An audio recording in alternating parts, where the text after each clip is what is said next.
Jesus over the road. There we go. Man made the train, carry the heavy load. Man made the electric lights, take us out of the dark. And man made the boat for the water. Like my Bible said, Noah made the ark. This is a man's world. Ow!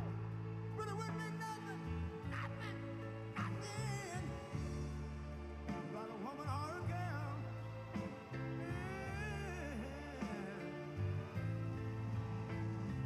L'uomo rincorre il potere, ma lui non sa che il grande limite ad essere come si parla.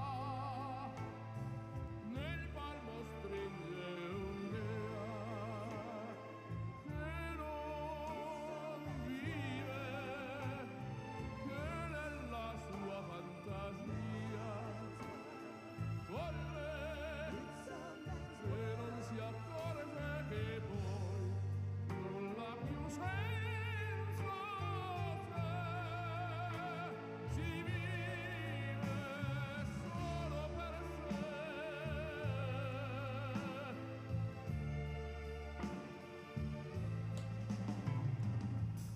Man thinks about a little bit of baby girls and a baby boy. Man make them happy because man make them toys. But after man made everything he can, man made lira, pesos, dollars, Rubles. to buy from every good woman and every man. Ow! This is a man's world. But it wouldn't be nothing.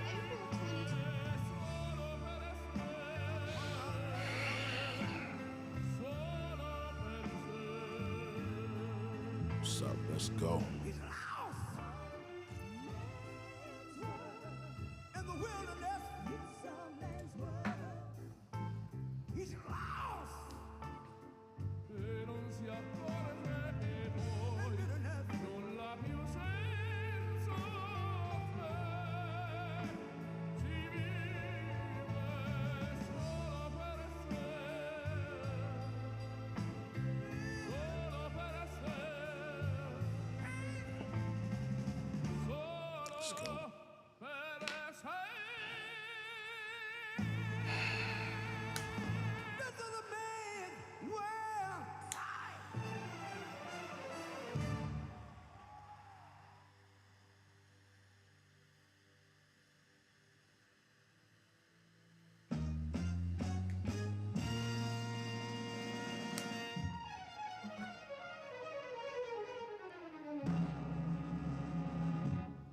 This is a man's world.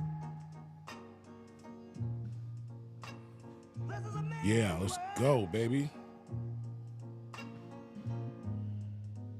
But it wouldn't be nothing, nothing without a woman or a girl.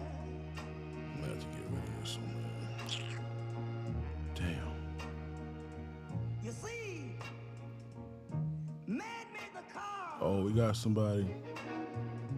to take us over the Yeah, road. let's go. Oh, that's my man's right there. Yo, shout out to my bro.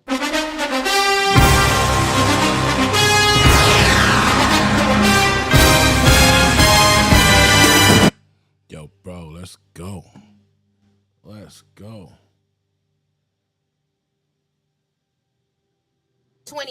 106,000 African American women lost their jobs, according to the Department of Labor and Statistics. Crazy work. Potentially part of this is due to the DEI initiatives being stripped away. However, If you know someone who lost their job, if you know an African-American female who lost their job during this time, tell them to come to me. Let me show you how to take your skills and build a multi-million-dollar empire. I want all of you. She's gonna show you how to build a multi-million-dollar empire. And she's coming to you from the front seat of her car. And I empty my Glock in his chest. Ladies,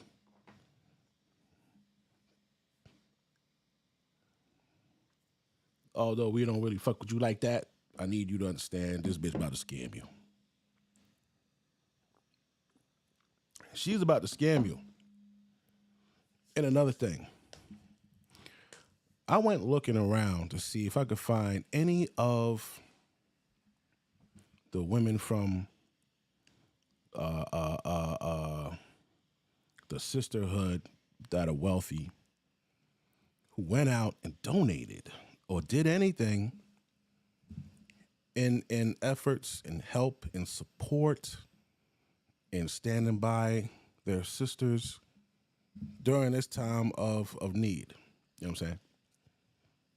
The rich people that you entertain, the Beyoncés, the Oprahs, you know, all of these types of chicks. Did they say, you know what, man, me and my husband are rich as fuck. I really don't need all of these places. You know what? Let me sell one of these mansions I got. We got 3. Let me sell one for right now and help these bitches out. Let me throw a charity event. All the money raised, I could go and split it up amongst a group of women. Are they helping you? No, they ain't helping you. They don't really fucking care. We just got so much proof right here, man, of what the fuck's been going on here. Okay. I've been boxing for 1 month. In April of 20... All right, you gotta shut up, miss.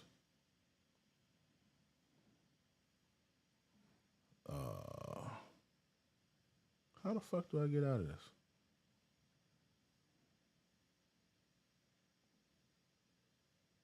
All right, there we go.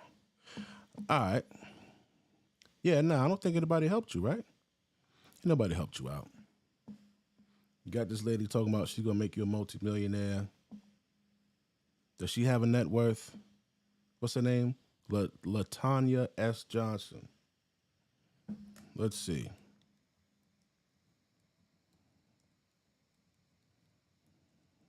She should have a net worth that we could Google, since she's gonna teach you how to be a millionaire, right?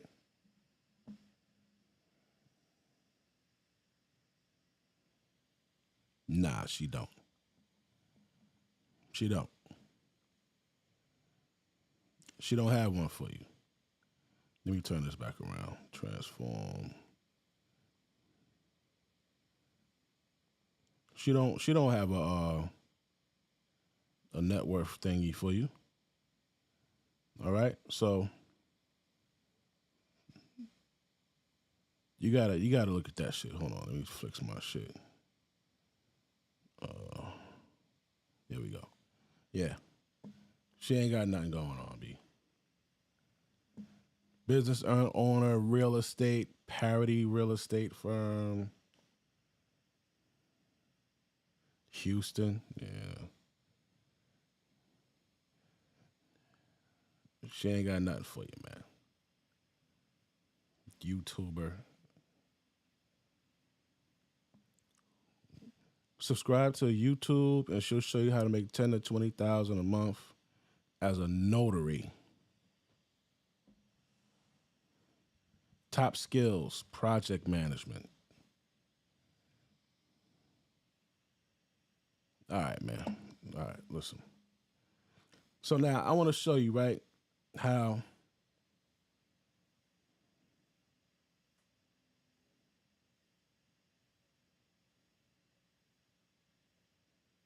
I want to show you how black women played themselves back in the day. Highlights, rolls, can be done. All right, and I want to start with 6 reasons why. Then we'll start with the 6 reasons why. Then we'll get into the other shit. But I asked what could be the cause, what could cause the bias in black women not wanting to hire black men, right? Even today, we're in the bottom of the economic chart as the lowest earning in America. What would make them perpetuate this if they have a chance to hire a black man that qualifies? That's a deeply important question and a brave one to ask. Blah blah blah blah blah. There is a analysis point to a combination of psychological, cultural, and systemic factors that could explain why black women in hiring positions may consciously or unconsciously replicate bias against black men. Right? The first one up, internalized stereotypes rooted in white supremacy. Okay? Because when we talk about black women being in human resources and these types of offices and recruitment, like in tech or whatever, they got the power to put you in position. And a lot of you, they put your shit in the circular file cabinet.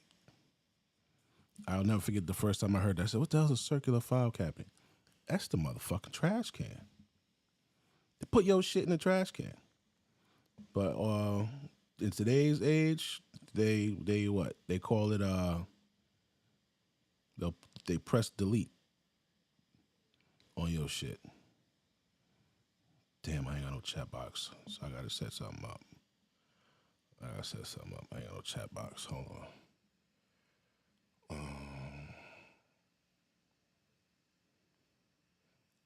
Yeah, that's what they did to you, man. All right? And you would think, yo, there's no way. If there's a sister in there, we should get in there. I'm pretty sure I'm gonna get a call back. They were doing the same shit. They were doing the same shit. What's the name was doing? They go by your fucking name. If you had a name like Jamal or some shit like that, they wasn't hiring you. I got the article to show that.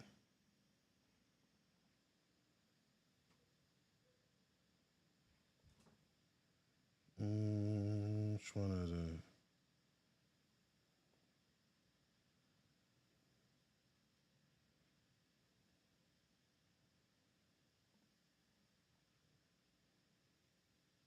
The fuck is this?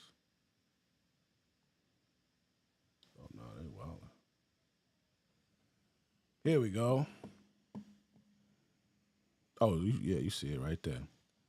Are Emily and Greg more employable than Lakeisha and Jamal? So this is explaining how they did.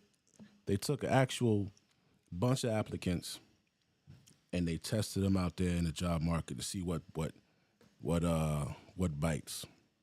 And lo and fucking behold, Jamal and them wasn't biting, right? This was a study by Marianne Bertrand and Sindhil Mullainathan, or whatever. All right. So what year was this? They got a year on here. And this is coming from the National Bureau of Economic Research. All right.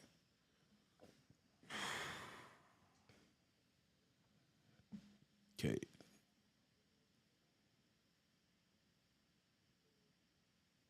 The results show significant discrimination against African American names. White names receive 50% more callbacks for interviews. We also found that race affects the benefit of a better resume, right? For white names, a higher quality resume elicits 30% more callbacks, whereas for African Americans, it elicits far smaller increase. So if you got a bomb-ass resume, but your name is fucking Raekwon, they not calling you back. If you live in a good neighborhood, a good zip code, but you black, your name is Jamal Franklin, DeAndre, whatever, you're not getting the call back. But who was in these resource offices? That was Keisha, right?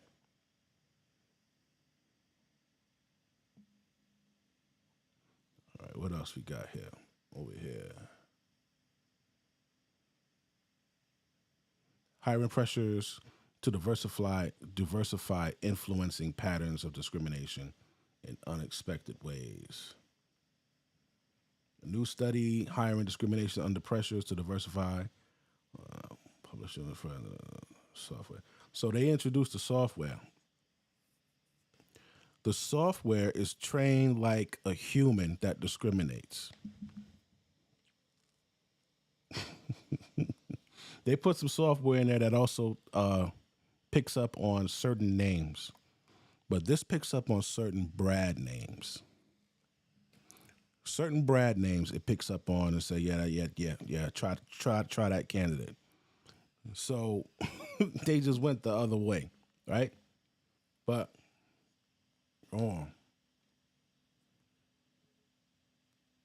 now, during that 106,000 layoffs, right? How it disproportionately affects women and people of color, right? How does it do that? Well, we're going to tell you how it does it. And this is how it does it. Apparently, black women were choosing certain areas that were not necessary. Human resources, recruitment, all the easy shit, right? If they'd have went into the engineering field, they wouldn't have got cut. They were complaining, hey, man,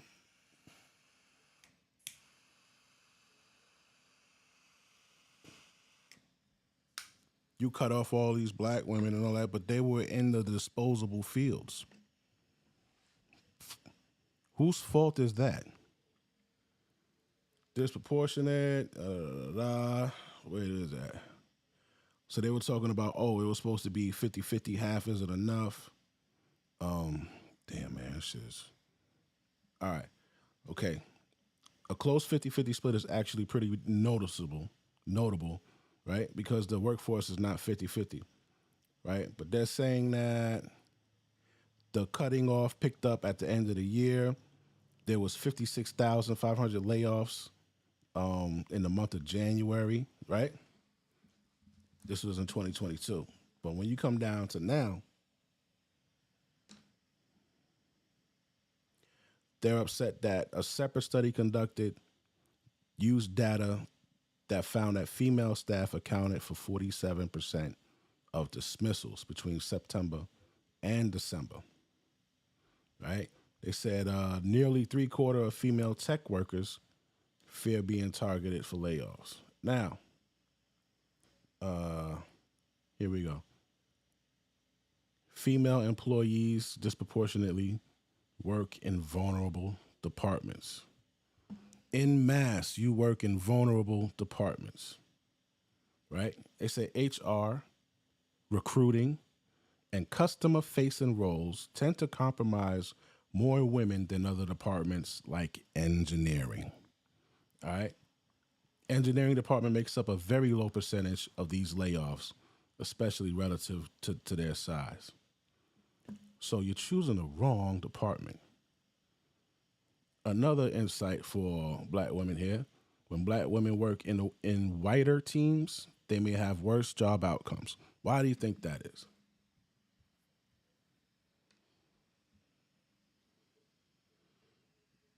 That's because Keisha got an attitude. You can say this about not having an attitude all you want. They got an attitude. Right? After we go through this, we're going to go take a spin on why they discriminate against black men. All right, companies. So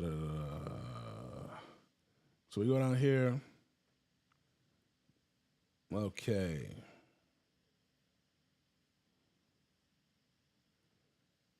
All right. These negative job outcomes may be due to several reasons, black employees, and particularly black women, particularly black women, reported numerous ways in which interacting with their majority white coworkers negatively influenced their participation. All right. It identified challenges related to task assignments. All right. Task assignments, performance evaluations. These evaluations, these factors led to black women being labeled as low performers in their careers and can result in more turnover time. Turnover is them getting fired. In the administrative data, the researchers find that black women who were initially assigned to whiter teams report fewer billable hours and more training hours. Now, let's think about this. Fewer billable hours and more training hours. Do they need more training?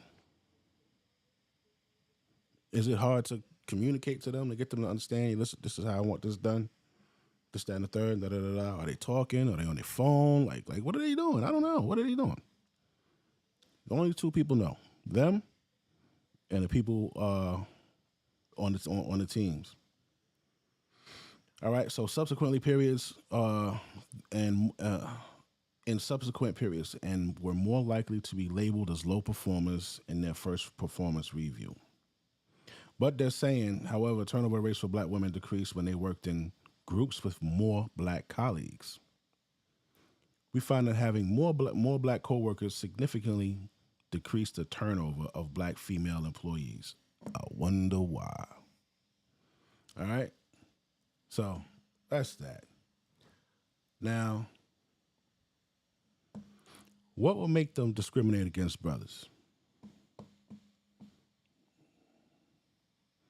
What will make them discriminate against us is internalized stereotypes rooted in white supremacy, dog. This is, mind you, this is what AI is telling me. AI will tell you what the fuck is going on and give you the articles on it, bro. How the fuck does he know?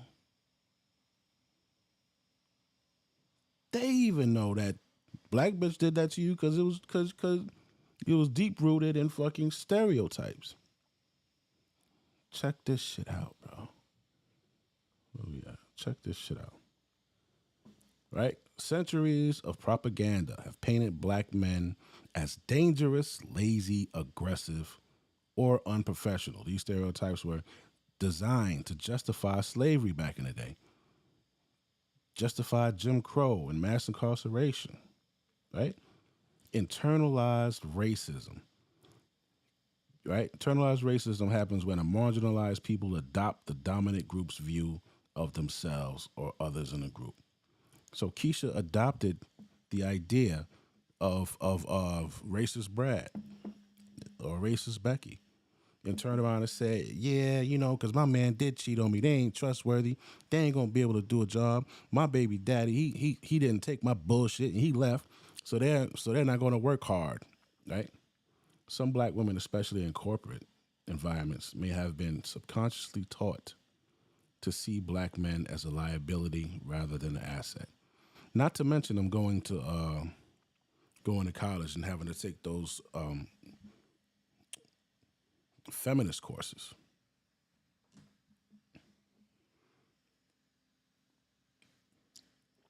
It was such a simple fucking setup to completely turn this bitch into an old racist white man. That's what they effectively did. Turned our own, quote, unquote, our own women into an old racist white man. Example, right? A hiring manager might feel safer hiring someone who won't raise eyebrows among their white peers. So she's trying to put on for the white coworkers, right? A second reason why Keisha would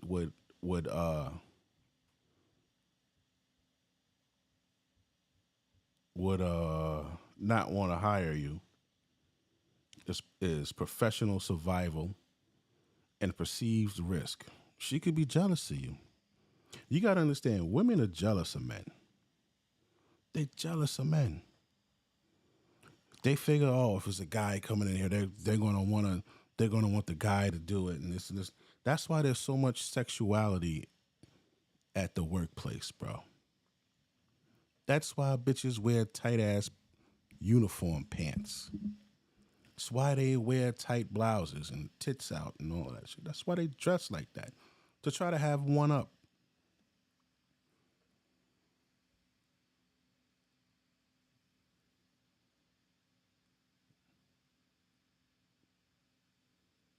You see police officers with the tightest fucking pants on.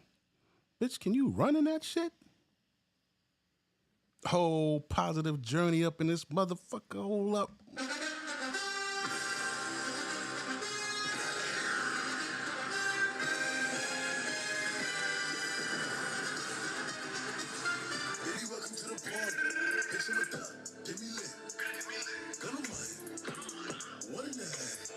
My nigga PJ on the block. Who else we got here? Having attitude, stuck up for no reason. Yes, sir, I see them daily with the meanest looks for no reason. You right, I see we rocking. Yeah, bro, they come to work. You come to work wearing some wild shit. Why you dressed like that? Men, like, when a man walks in the room, they know that he was going to command his fucking respect, bro. It automatically is going to come. Or heads are going to bump. Woman walks in the room, she going to try to get over. She going to try to be cute. She going to want to take longer on her break. Like you already know what's going to come with that shit. So when it comes to hiring you, she knows, yo, man, this nigga here, he might cost me my job. He might cost me my job. It's rooted in professional survival. Like, I used to work corrections. They wouldn't teach you certain posts because if you knew how to do the post, this motherfucker couldn't do what he want. Right? If you the only one that know how to operate that post, if you the only one that know how to operate that post, you could get away with a lot of shit. Because who else they gonna put there? Even the damn supervisors don't know how to operate that post. So who else are they gonna put there? Nobody. So you got them by the balls and by the throat. Right? That's the same shit that they do up there, job security. Right? So when we go here, black women in HR management are often under intense scrutiny themselves. They may feel that bringing in a controversial, non-conforming hire, a black man who challenges status quo, could put their own position at risk. Now, I could understand that, right? But that ain't every black man. Like, you kind of know what niggas is gonna be a problem by sitting there talking to them. You could tell by the way they talk, the tone of their voice, and things like that. Like, you could tell. You spend a half an hour, 20 minutes sitting there talking to somebody, you're going to be able to pick up on some shit, man. Right? But they do that to all black men. Right? If a black man is perceived as too assertive or not a culture fit, some may avoid recommending him even if he's qualified, just to protect their own job. So it's like,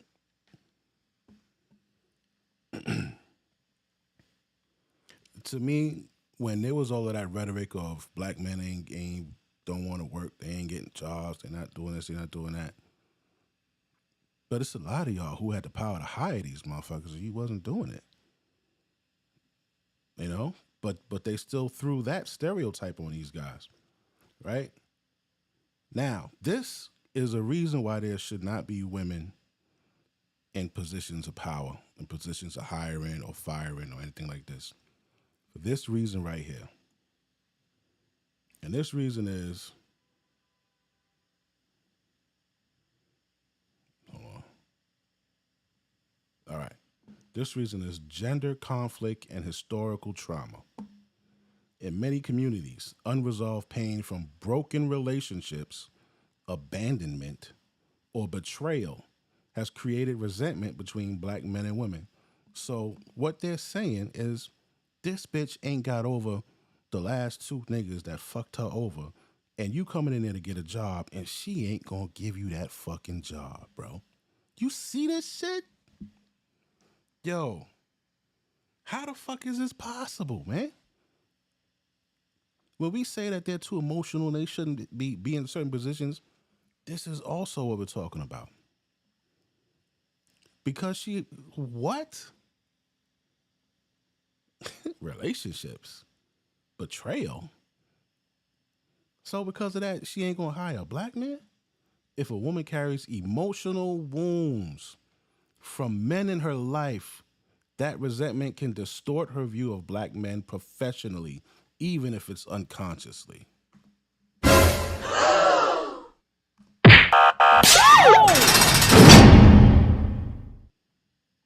Get out of there. Get out of there. Get her out of there. Nah, you wildin'. What? Wow, bro. Imagine seeing all of these black dudes talking to the Beckys, talking to the Marias. You know, she's going out to brunch.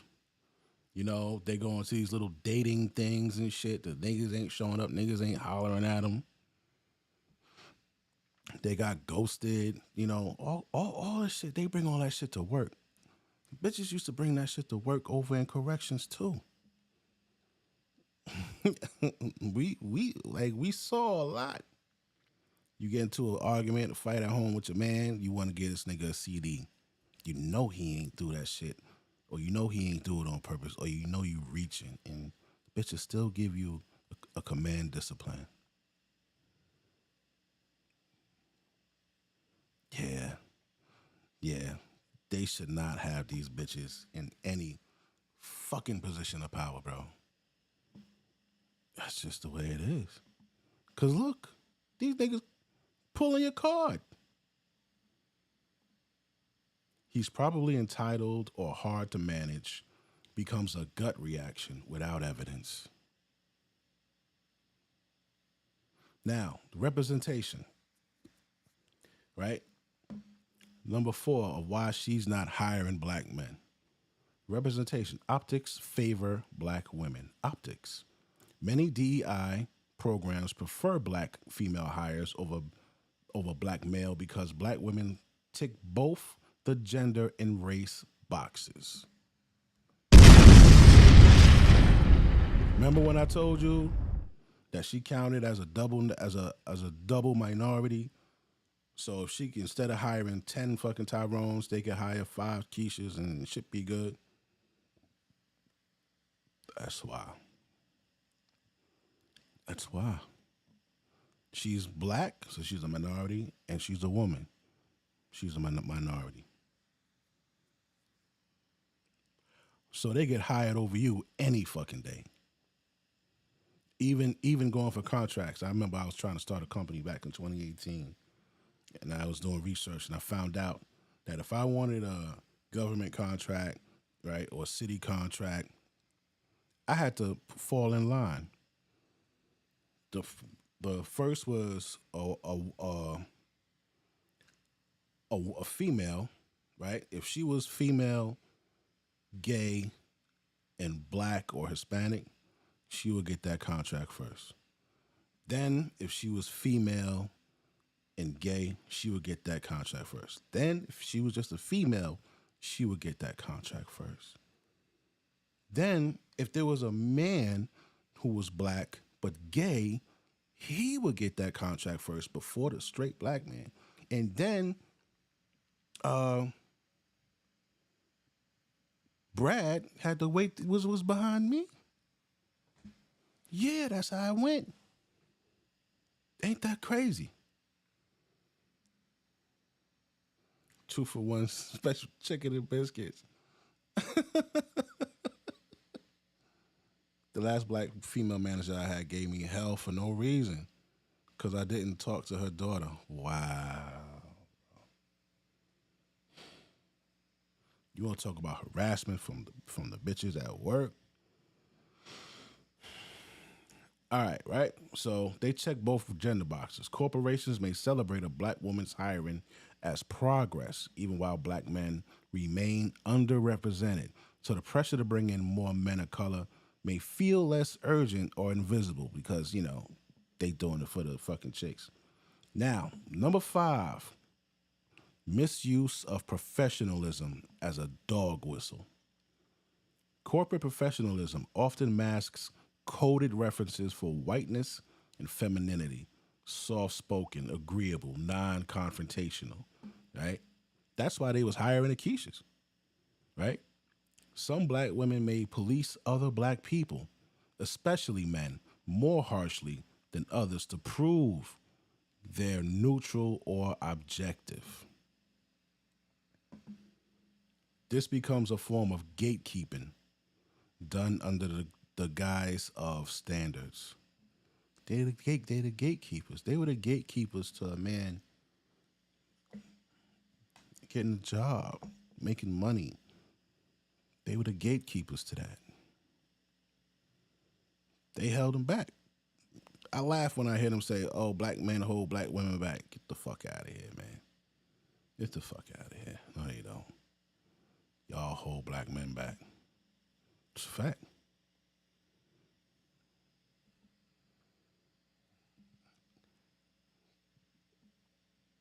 Yeah.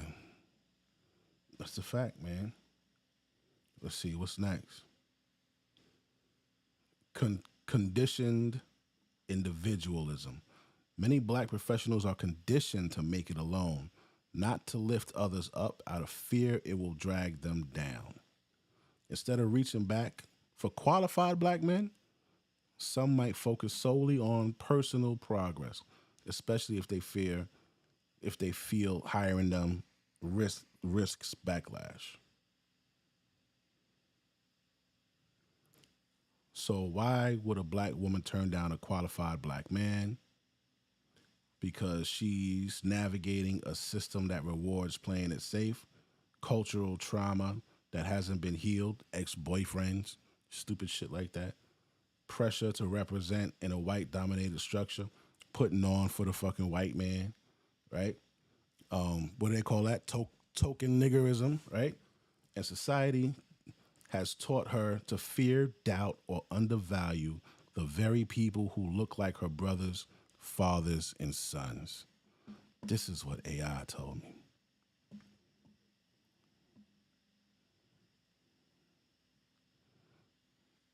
And this is what I knew, but when you see it, when you see the articles, it's like, yo,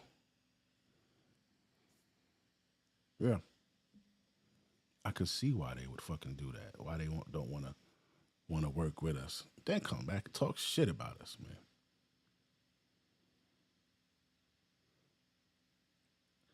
All right. Before we get to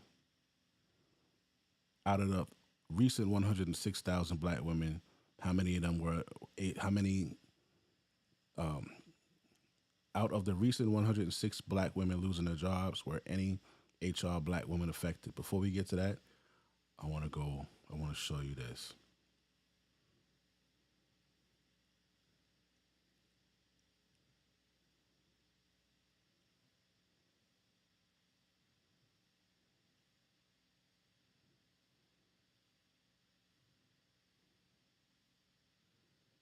All right. When you say it shows bias in HR, right? Would you like to hold it? Black men just left behind policy. Oh man, damn, this shit is good. This shit is good, boy. All right, look at this here. Back in the day, when this shit first started, right? When this shit first started, because the only reason we got affirmative action was because of black men. They was out there tearing them up them streets. Them YNs was out there tearing up the motherfucking streets, man. Because we're free, but you're not giving us jobs. Y'all laughing in our face. Da-da-da-da. They went down on them city hall meetings, one of them town hall meetings. and acted a fool, B. So that was like a pacifier for us, right? So they gave it to us, but the trick bag was they say, yo, we gonna hire the women, right? So the history of that was here. When it comes to this era, jobs during this era, 1960s and beyond, black men soon realized that companies would rather hire black women than a black man because she was less of a threat and more open to instruction. Could you see truth in that? And then he said, yeah, right? So look, there was my man LL Cool J. This gonna blow your mind. This gonna blow your fucking mind. He had a song called All We Got Left Is the Beat, right? Listen to the words of this shit here. Hey, check it out, homie, man. You need to get up out of this spot, man, and get a job, man, before you get... For my beats like and teaching my work on top of the elevator. Selling drugs, I can't get a job. The secretary is chilling in his leather chair. Pain, their whole lives are over. It's spent every time projects to hell. Wait a minute, there's nothing to sure that the is the beat. Who brings structure to the youth that is the beat? The job, he can't support what it is to be a black man. In the morning, they don't understand. He can't support his family. And bring a man's pride when he can't get a job. There you go, hold on. To a line, is the beat. Lemon to a line, lime to a lemon. When you need a token black, hire black women. And bring a Did you hear that? I know it was a little crazy in the beginning, but did you hear that? Lemon to a lime, lime to a lemon. If you want a token black, hire black women. LL Cool J even said that shit in one of his early motherfucking albums, one of his early songs. What did he see? What did he see, bro? Bring it back up.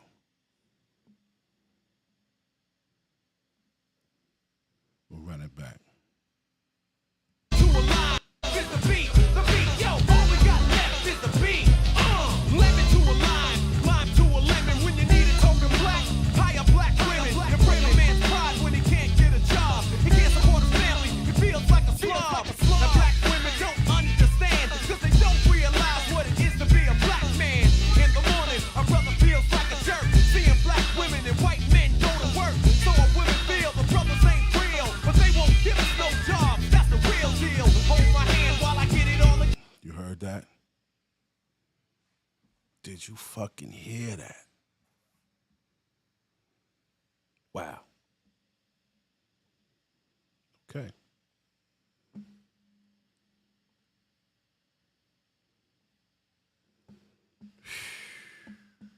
Even LL spoke about that in one of his songs.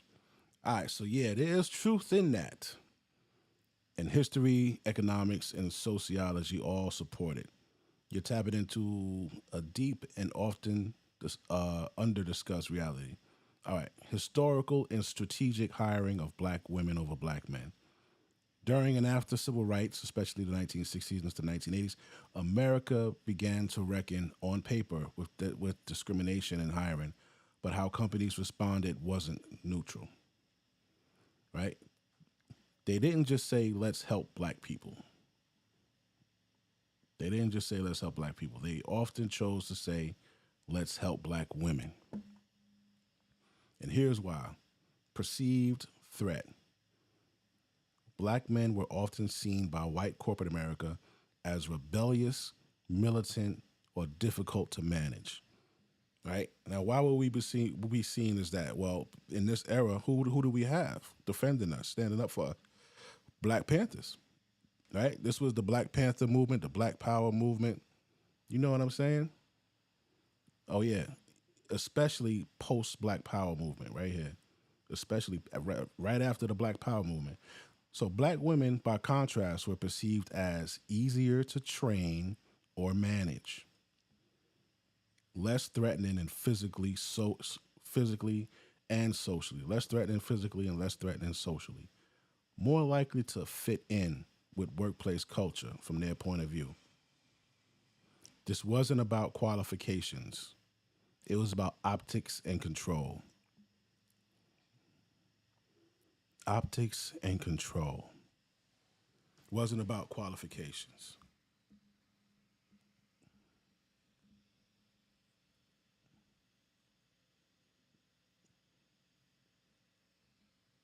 Wow.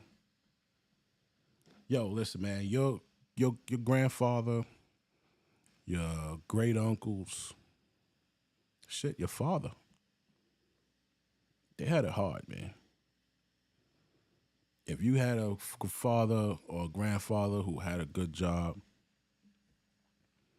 he was one of the lucky ones because the odds were stacked against him. Corporate against him, black women against him, fucking America against him. Niggas would come inside the house. Like, imagine you trying every day. You're trying so hard to find a job. You finally get the fucking interview. You go on an interview and one, they're not going to give you that shit. Two, they probably called you a nigga. You walk in, it's this guy, Baldwin. Alec Baldwin? No. James Baldwin. And he described what it was like for black men coming home, outside in the world. All day, people looking at you a certain way, right? And you come home, and you got to try to put a smile on your face after being ridiculed and degraded all day. That anger doesn't go away. You know what I'm saying? And even today, it's hard to turn off. You need a moment to detox depending on the job you got. You got a high stress level job. You got to detox when you come in from that shit, right? You got to fucking smoke a cigar or go sit in the car. Or, you know what I mean? Like, you just need a moment to yourself before you go to your family, because you will take it out on your family. So if that is true for today, say a cop or a CO, imagine back then. And that was one of the bigger problems that drove us apart, right? But like they said, it wasn't just about teaching. It wasn't just about qualifications. It was about optics and control, right? They felt they were easier to train and manage. You could ask Keisha to go, yo, listen, go to fucking Junior's and bring me back a cheesecake and a coffee. And the coffee better be fucking hot, right? Yeah, and she'll do it. She'll do it. Why? Because she got a job. I got a job. This is what they asked me to do at my job, so I'm going to do it. That was back then. Ask one of them black power niggas to get you some coffee. Oh, shit. Ask one of them niggas to get you some fucking coffee, dog. Pick up your dry cleaning. Go pick out a gift for your wife, some shit like that. Ask whatever niggas do that shit. So, they got what they called an affirmative action loophole, right? The loophole for companies was many companies use black women to check two boxes at once, right? Check the woman box and the black box. So hiring one black woman allowed them to claim racial and gender diversity at the same time without having to hire a black man.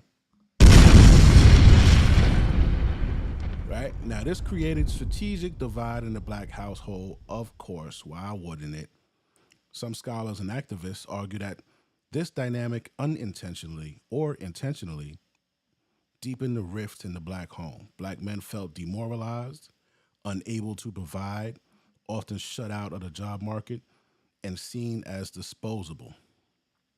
Black women gained financial independence, but often had to do so without the emotional or social support of a male partner, right?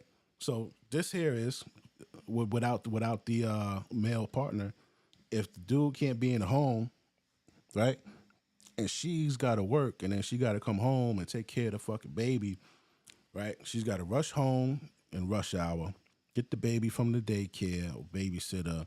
She's got to fix the dinner, give the baby a shower, feed the kid, get him ready for bed, and then get herself ready to do it 5 o'clock in the morning all over again. After a while, yeah, that shit'll piss a nigga off. So now it looks like to her, I'm here holding it down. What do these bitches say? Oh, readjust. All right. I'm here holding it down. I'm doing this, I'm doing that, and you ain't doing nothing. That's how it was. When you chose that, that's how it was. Black man can't get a job. Your homegirl who work in HR don't hire niggas. Fuck you want? Like it's like shit is just crazy. So right now I wanna there's still some more, but I wanna take a spin over here real quick. Where my shit at?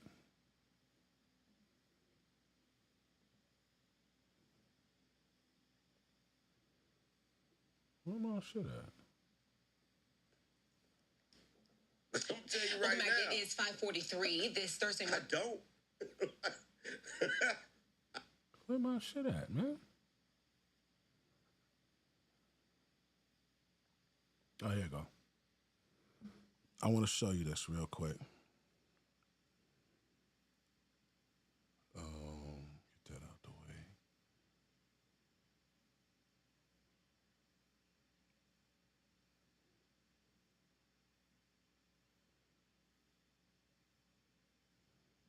$32.11. I want to show you this. Check this out, man. Let me see. Yeah, this one here is good. All right, $32.11. Let's go with $32.11. So right here, James Baldwin is going to explain how being a black man is forbidden. It's forbidden for a black man to enjoy the duties of being a man, right? It destroys his ability to love a woman. And no, I don't want to show you that one yet. I want to show you the woman doesn't understand the man's plight. No. We're going to do as the kid seeing the father, as a kid seeing the father pissed off from dealing with shit at work. That is what, 34:30. Let me see. Yeah, I went and did some research for y'all. Because after all, I had to watch my father and what my father had to endure to raise 9 children on $27.50 a week when he was working. Now, when I was a kid, I didn't know what the man was going through at all. I didn't know why he was always in a rage. I didn't know why he was impossible to live with. But I had not had to go through yet his working day.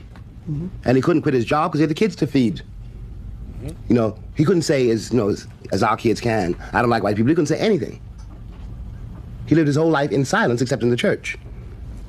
Lived his life in silence except in church. He had no outlet. He had nobody to talk to, right? He couldn't quit his job. They calling him a nigga and all kind of wild shit at work. And there's nothing he could do about it. He had to eat that. Pause. Mm-hmm. And he couldn't explain. How can you explain to a 5-year-old kid, my boss, called me a nigga and I quit, and the kid's belly's empty and you see it, and you got to raise a kid. You got to raise a kid, and your manhood is being slowly destroyed hour by hour, day by day. Your woman's watching it. You're watching her watch it. Do you hear that? Your manhood is being destroyed day by day. Because it's not just at work. They had issues in the fucking street, man. You walk into the fucking store, a motherfucking white dude skip you and say, "Watch out, nigga." You know what I'm saying? Shit like shit like that. Like remember they had shit on lock, man, back in the day, bro. They had shit on lock. Motherfucker call the cops. Motherfucker call the cops on you, it ain't matter, bro. You was going. That nigga could have been 1,009% wrong. It didn't matter, bro. You got to raise a kid. And Your manhood is being slowly destroyed hour by hour, day by day. Your woman's watching it. You're watching her watch it. You know, and the love that you have for each other is being to be destroyed hour by hour and day by day. It's not her fault. It's not your fault. But there it goes because the pressures under which you live are inhuman. My father. The pressures on which you live are unhuman. Father finally went mad. The pressures under which you live are inhuman. My father finally went mad. And I understood when I became a man how that could happen. It wasn't that he didn't love us, he loved us. It wasn't that he didn't love his wife, our mother. He loved her. But he couldn't take it. Day after day and hour after hour, being treated like a nigger. On that job and in those streets and on those subways. And then coming home to his children who didn't understand him at all, who were moving further and further away from him because they were afraid of him. And also, which is even worse, they're afraid of him. This chick actually said something earlier. She said, and I quote, she said, "I don't like white people and I'm afraid of black men."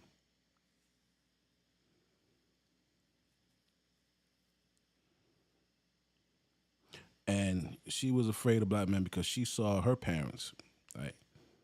She's younger than him. Her generation was after his. And she saw what her mom went through. She saw her dad come home like that guy. And it was like, yo, he would come home and take out everything that he went through during the day on her, the mom, right? So it was a ripple of it tore apart everything that we had a chance of making. White people didn't have to go through that. Being called a name and being picked on by society, not given jobs because of your color, or because, you know, the chick had a bad relationship and she refuses to hire white men anymore, you know? This extra stress destroyed their bodies. It destroyed their ability to love anybody. That's why our parents were so fucking mean.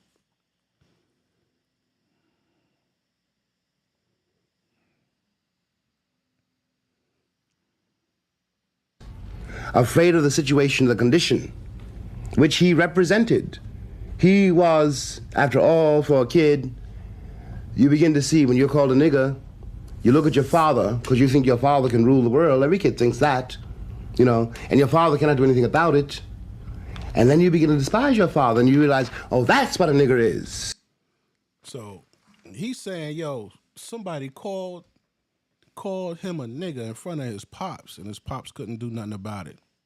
He said he started to resent his pops. It brings me back to that scene. If you ever seen The Great Debaters, there was a scene in The Great Debaters with Denzel Washington and Forrest Whitaker. There was a scene there. Forrest Whitaker was driving with his family and they accidentally hit a pig. The pig belonged to these white farmers and they humiliated the father in front of his family who was sitting in the car. Right? They had a check. I think the check was for the mortgage or some shit. And he had to give the check to the white dudes. And they was like, hold on, boy, help me get this pig in my truck. And you know, when the little boy was sitting there looking at it, he described the same shit. Like he expected his dad to kung fu karate Joe kick all these niggas and snatch the gun and empty the bullets and break it in half and all that shit, you know. But shorty, this the real world. These niggas will kill all of us right here. You know? And it's not your father's fault. And it's not your fault. It's the fault of the people who hold the power. Because they have deliberately trained your father to be a slave.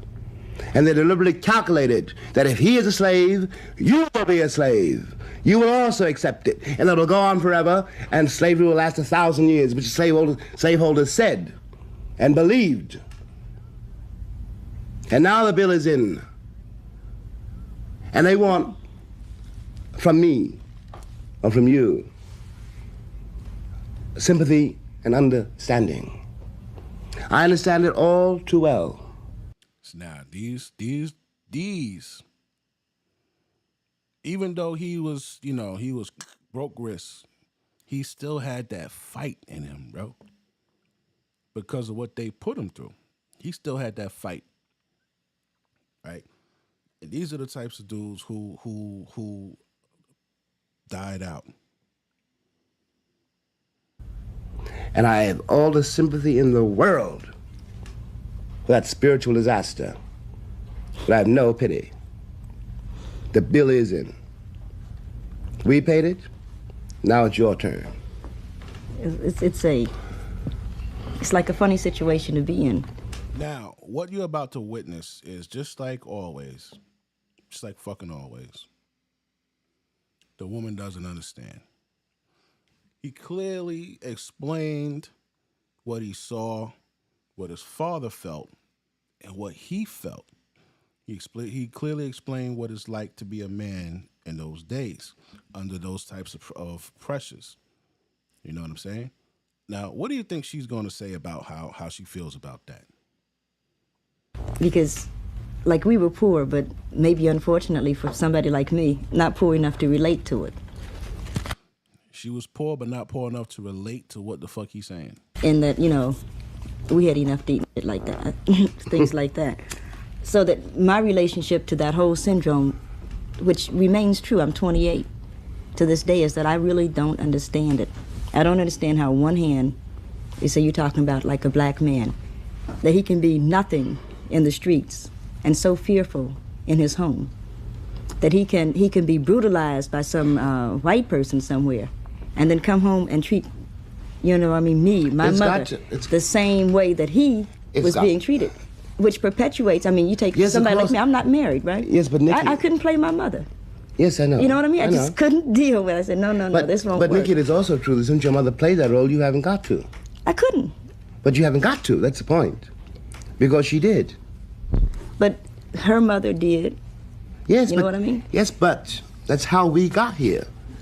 What I really am trying to say is I don't want us to underestimate the price paid for us. I have a great deal of respect for those people, for my parents, for people that I don't know, for the whole, everybody who's shuffled. I'm not saying that. I'm just saying that it's a phenomenon to me how you could be mistreated and then come home and mistreat someone the same way. And now, that part, that's what we were just talking about. That is when you come in and you need time. You need to detox. You know what I'm saying? You can't come in and you from being humiliated and all of that shit all day. You gotta go through that shit at work. Maybe on more than one occasion. Then you gotta go to that shit on the way home, on the fucking train. Or on the bus. Get up, nigga. You're like all kind of shit. Like it was different. It's not like today. And then you come in the house and you're instantly supposed to just be like, okay, yeah, there's gonna be a relief that you're home. But the reality that you gotta go back out into that shit tomorrow. You already went through it 2 days already. You went through it Monday, you went through it Tuesday. Tomorrow's only Wednesday. You gotta go through that shit 3 more days. If you got a job. If you got a job, you gotta go through that. Well, first of all, Nikki, you say mistreated, or I say mistreated. No. But in the mind of the person who is doing it, he's not mistreating you. No, I'm not dealing with that. Well, I'm not going to even, let's not for a minute. Let's say in the mind of, let's say your father, who is just an example, or the mind of my father, you know what I mean? he is being mistreated. I'm not going to deal with the cracker that's mistreating him. I'm going to deal with him. He knows that he is not being treated with the respect due him as a person, as a black man. Okay. In order to like get that together, when he comes into that house, he begins to like brutalize my mother, for example. You see what I mean? Which becomes like a phenomenon to me, because I don't like white people and I'm afraid of black men, right?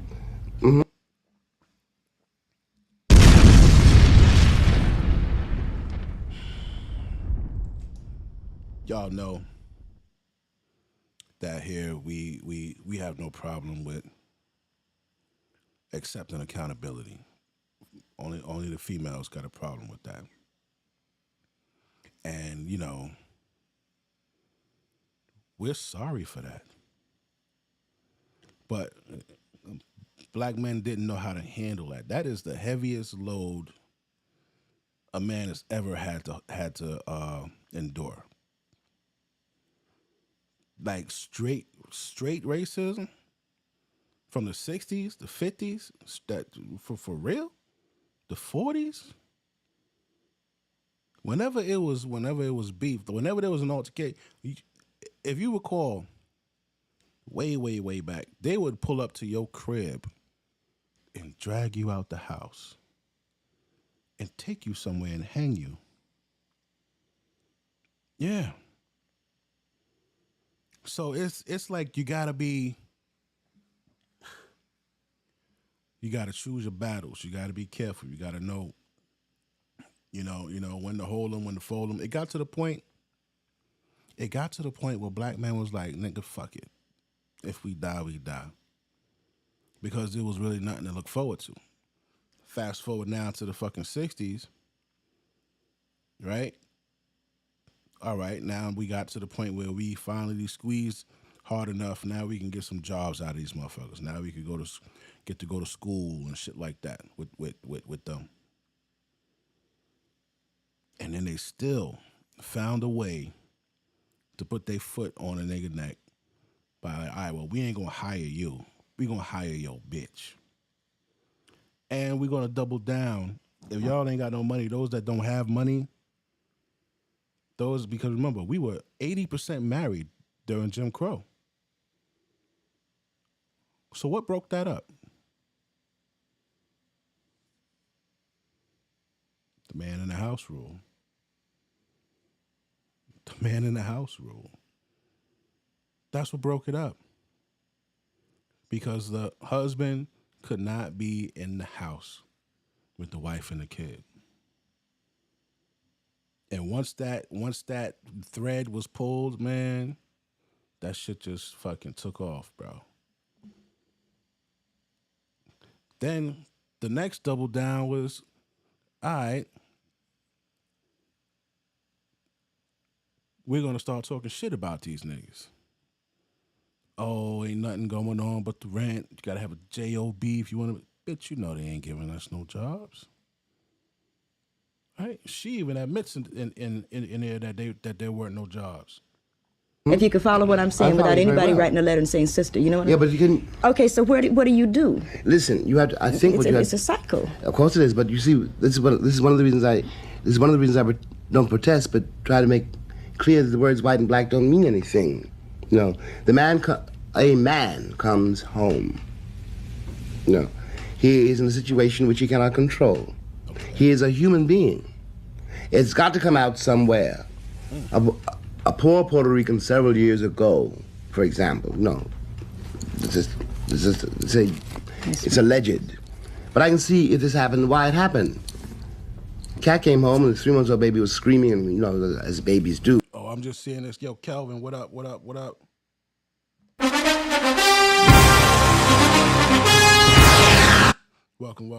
to the stream, kid. And he killed it. He didn't mean to kill it. He picked it up and threw it against the wall. Yeah, I read about it. He didn't mean to kill it. It wasn't that. I understand, because I've been there. I know something about that. He said a Puerto Rican dude ended up killing his kid. He killed it. He didn't mean to kill it. His baby. And why it happened. It's alleged. But I can see if this happened, why it happened. Cat came home and the 3-month-old baby was screaming, and you know, as babies do. And he killed it. He didn't mean to kill it. He picked it up and threw it against the wall. Yeah, I read about He didn't mean to kill it. It wasn't that. I understand, you know, because I've been there. I know something about that. I don't know if it happens to a woman, but it happens to a man. You cannot do anything. They got you. They got you. They got you by the throat and by the balls. And of course it comes out. It comes out where would it come out? It comes out in the person closest to you. I was going to say that's so wrong because what you perpetuate... Nikki, it may be wrong. I hate to use those kind of terms. But Nikki, it may be wrong. Of course it's wrong. But we're dealing with human beings. Dealing with human beings, human nature. One thing I will give to both of them, when I first seen this and I saw how they were talking without arguing, talking without calling the other one names, I had never seen that. They're actually having a conversation with different views, trying to get the other one to see their point of view without arguing. Notice that shit. You know, one cannot be romantic about human nature. One cannot be romantic about one's own nature. That's not fair. I don't think that I'm romantic, but... No, I don't mean that you are. I have seen how the community, and even today in 1971, even today there are divisions based on those same kind of problems. That's right. So that the black men say, in order for me to be a man, you walk 10 paces behind me. You know what I mean? Yeah, but... It means nothing. I can walk 10 paces behind a dog. It means nothing to me. But if that's what he needs, I'll never get far enough behind him for him to be a man. You know what I mean? Look, I'll never walk that slowly. Look, Nikki, if... She don't understand. She don't understand, right? Walking back, nobody asked you to walk back. She's doing the shit that these chicks do today, man. Something is this big, but they'll stretch it out to this. They'll go to the extreme end, right? Anybody's saying walk 10 spaces behind them, but if this dude is trying to be a man, right, and he's struggling due to outside forces, entities, systems, whatever the case may be, he's trying to figure it out on his own way. And if you're coming in with anything other than being helpful or being silent, like, it just creates more noise. It creates more noise. You know, I know that black women were, this affected them in a way, you know, that it affected us as well. But it also affected them in a way that we might not understand. Right? I understand that. But what they don't understand is you can't add pressure to a motherfucker when he's going through something. He's literally sitting there trying to figure shit out. Right? And some women just come with a different method that just makes shit worse. And this is one of those methods. Oh, if I gotta walk 10 spaces behind him, then he ain't gonna never be a man because I ain't gonna never be able to walk that far. Like, come on, bro. Come on. Are you trying to help, or are you just trying to throw in little fucking jabs? At the very great risk of seeming to pull rank. No. You know. Pull rank. You know. I'm not. Come on. I'm not. No. But I don't mean that. But no. What I do mean is that a great many things which seem syndromes, which is being set up, is being perpetuated, is that once again the black man is becoming the figure to slide away from. You know what I mean? That once again the black man is the figure that you say, well, I can't handle that. And if you visit with the states, or you talk to people enough, you'll see that same syndrome. The little guys that are standing around crossing their arms, and they're not lovable. They're not giving any love. Now, here's the part where I kind of call her fucking idiot. Nigga, how the fuck can you be lovable, bro? Do you see how these niggas grow up? And at this point, this is when, well, I know up here in New York, we used to play in rubble, literal rubble. There were blocks filled with abandoned buildings, and we just be in that bitch playing, throwing rocks, turning rocks over, and seeing big ass fucking millipedes, and just it was like concrete jungle. It's really where it got the fucking name. And growing up there, you know, you don't have enough to eat. You can't just all you see is motherfuckers struggling, bro. Motherfuckers struggling. Heroin addicts. Like, niggas is just, they going through it, bro. Who the fuck gonna be happy? Happy what? Like, I don't like, you know, I feel like bitches always want niggas to cater to their feelings, bro. And that shit is just be getting annoying. Like, I think women should be strong, but strong in managing their own fucking emotions, bro. That's where you niggas need to be strong at. Managing your emotions. Because a motherfucker ain't tickling your fancy and telling you how beautiful you are and kissing your ass 10 hours a fucking day. Like, chill the fuck out, man. Like, it's a lot of shit going on in the world other than Keisha. You know what I'm saying? They could give a damn about me. You know what I mean? Mm-hmm. And that's unfortunate because I need love. Yes, but sweetheart. You hear this shit? Now we're talking about a world where you get help. So there's a big portion of stress off your fucking plate. You could get a job, and if you can't get a job, you get fucking welfare. So eating and living, a place to live, is taken off of your fucking plate, man. That's a stressor you don't have to deal with. Any nigga that deals with you has to assume responsibility for your goddamn of all of that shit. And he don't got a pot to piss in or a window to throw it out, and bitches ain't hiring him. And you talking about, you know, I want love.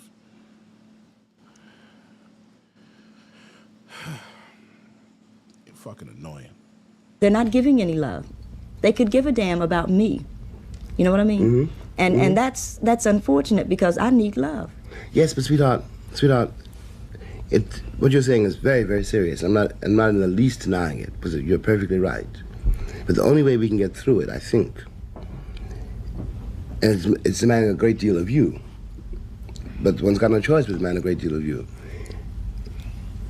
is that you understand. Look, let us say I'm king of compute what a man ought to be able to do. And this is not for anything that you have done or not done by some arbitrary sentence. How in the world, if I can't get a job? Listen to this part real quick. By an arbitrary sentence, right? You know, arbitrary is, you know, dealing with like court systems and shit like that, right? Listen, voting or something like. Check this out. By some arbitrary sentence. How in the world, if I can't get a job, if I can't even get my axe out of the pawn shop, if I can't even get the money you get on the subway, how am I going to love anybody? Except in such an awful pain and rage that nobody could bear it. Poetic. Like, the way this motherfucker speaks, I love it. I can't even get on a subway. I can't get my axe out the pawn shop. I can't get any money. How am I going to be able to love anybody except in such a painful and awful way that nobody could bear it? Wow.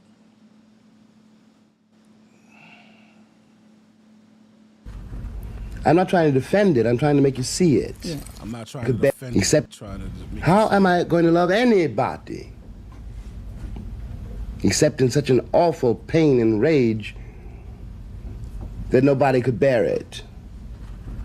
I'm not trying to defend it. I'm trying to make you see it. Yeah. You see what I mean? I do, but because maybe I'm hopeful, or because I've structured my life in a way that I won't... I don't, by the way, think that what I'm describing is any longer true for your generation. I don't mean that. But I see the same, what I keep saying is that I see the same syndromes in the same guys that I have to deal with now. Yes, but... All right. Now, she's talking about the men that she's dealing with in 71, right? They're in 71. She's like, yo, the same shit that you saying you went through, these niggas is going through. Well, yeah, ain't shit changed.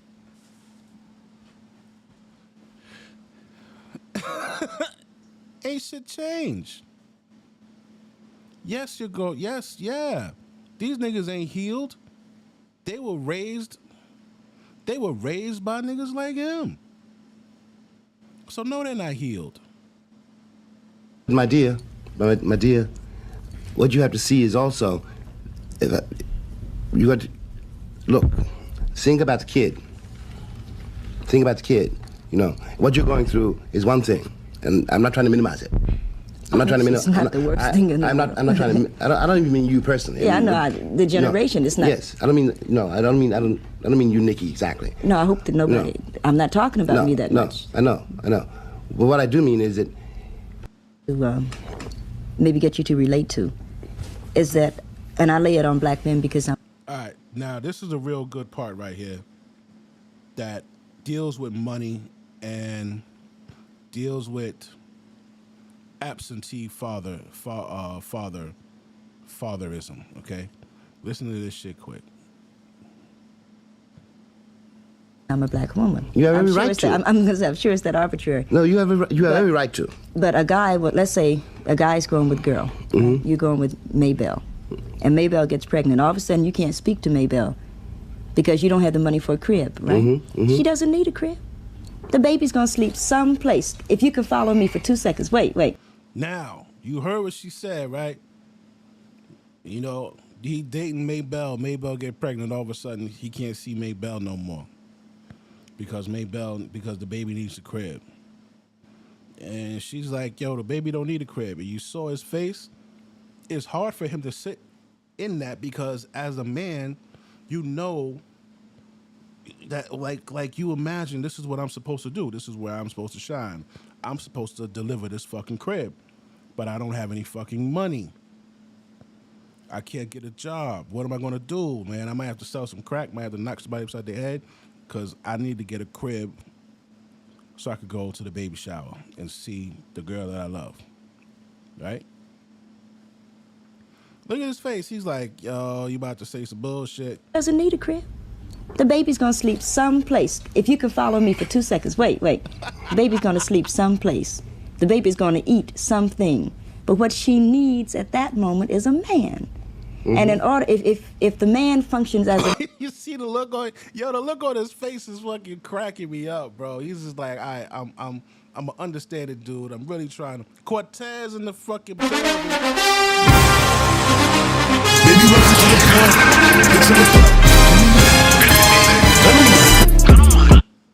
Yo, what up, C? What up, C?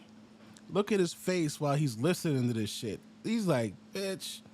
Imagine a woman. Women don't even say that shit today, bro. They don't even think like this.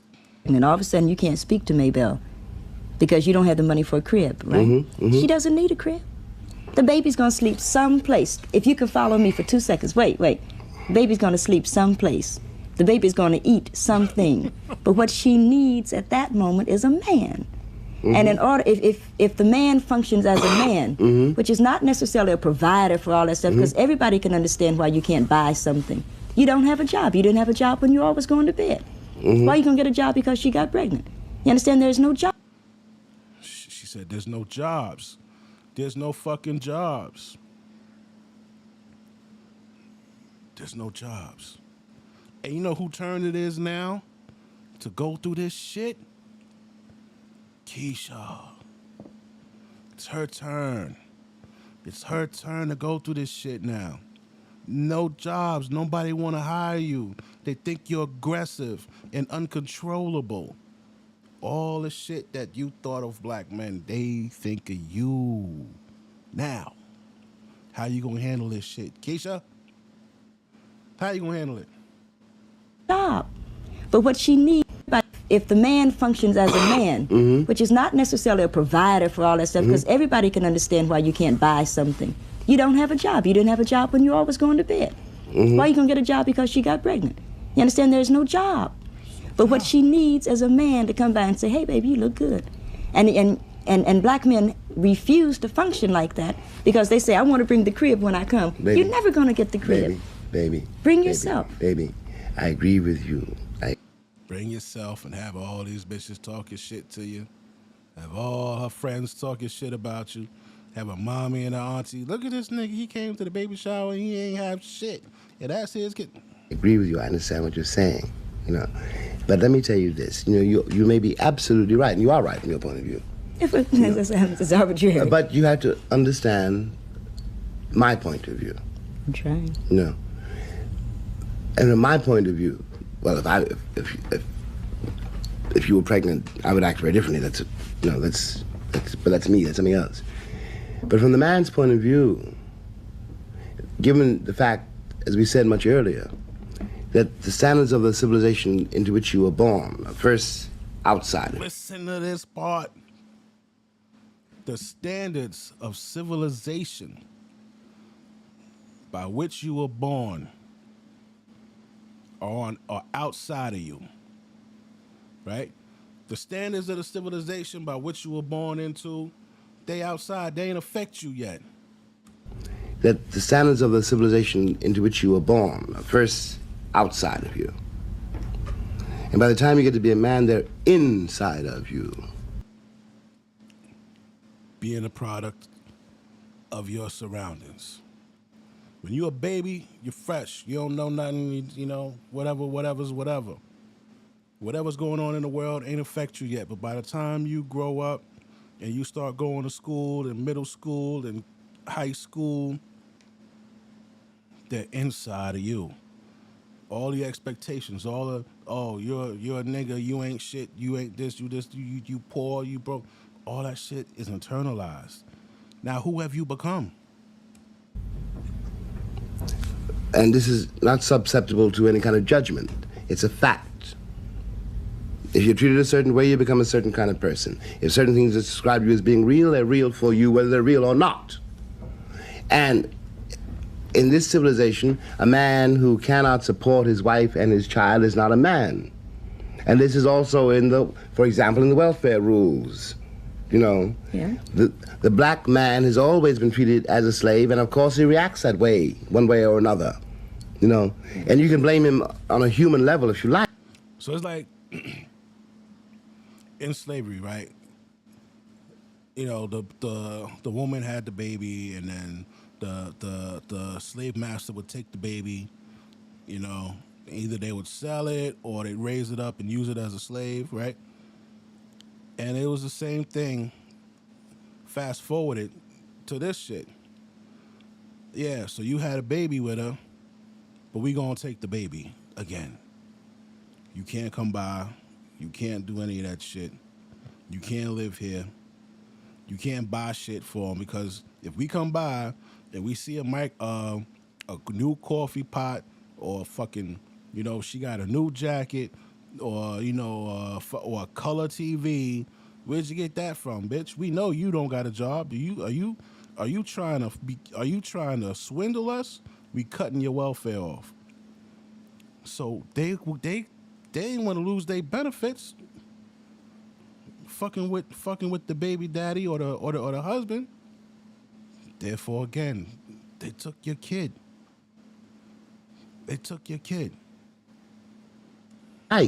But I think it's more interesting you have to understand it. The bag the cat is in. But it's so, you know, because how can I, you know, I'm not being rational. You know, and I may love you, especially if I love you. How in the world I can't come with nothing. But it, Love you. Oh. He said, "I'm not being rational." Like, you can't be rational. It's too emotional in this situation for him. You know, because how can I? You know, I'm not being rational. You know, and I may love you, especially if I love you. How in the world I can't come with nothing. but it's not, I know it doesn't make any sense, Nikki, but a man is built like that. You see, when we talk about the children, right? Mm-hmm. Or we talk about, like, let's say my little boy, A man is built like that. or your nephew, something like that. We talk about you. How are we going to create the new child? Still want validation, positive journey. I see you. That's a fact. Hold on. Let me see. Let me get something here.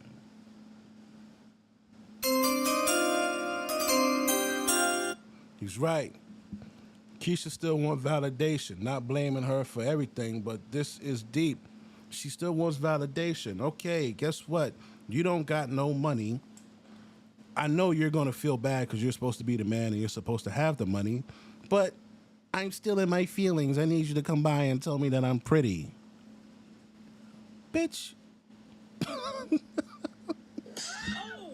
We got real life shit going on out here. I went on a job interview. He said, "Get out of here. We don't hire niggas." And I'm upset. And you want me to tell you how beautiful you are. Can you put your feelings of wanting to be beautiful to the side for a fucking minute? Exactly, PJ.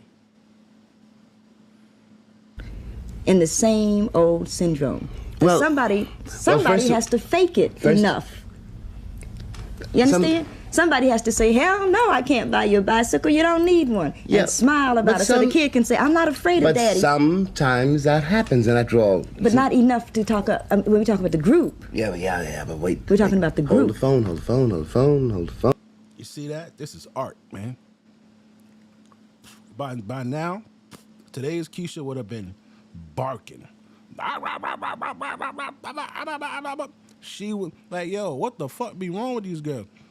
By now, she would have been fucking barking. You see how he just smoothly calmed her down? It's like, yo, baby, chill, baby, chill, baby. Chill, baby. You know what I'm saying? And he actually controlled her. It seemed like she was about to start going there. And he calmed her down. You can't do that with today's bitch. I don't know. I don't think so. When we talk about the group. Yeah, but wait. We're talking about the group. Hold the phone, baby.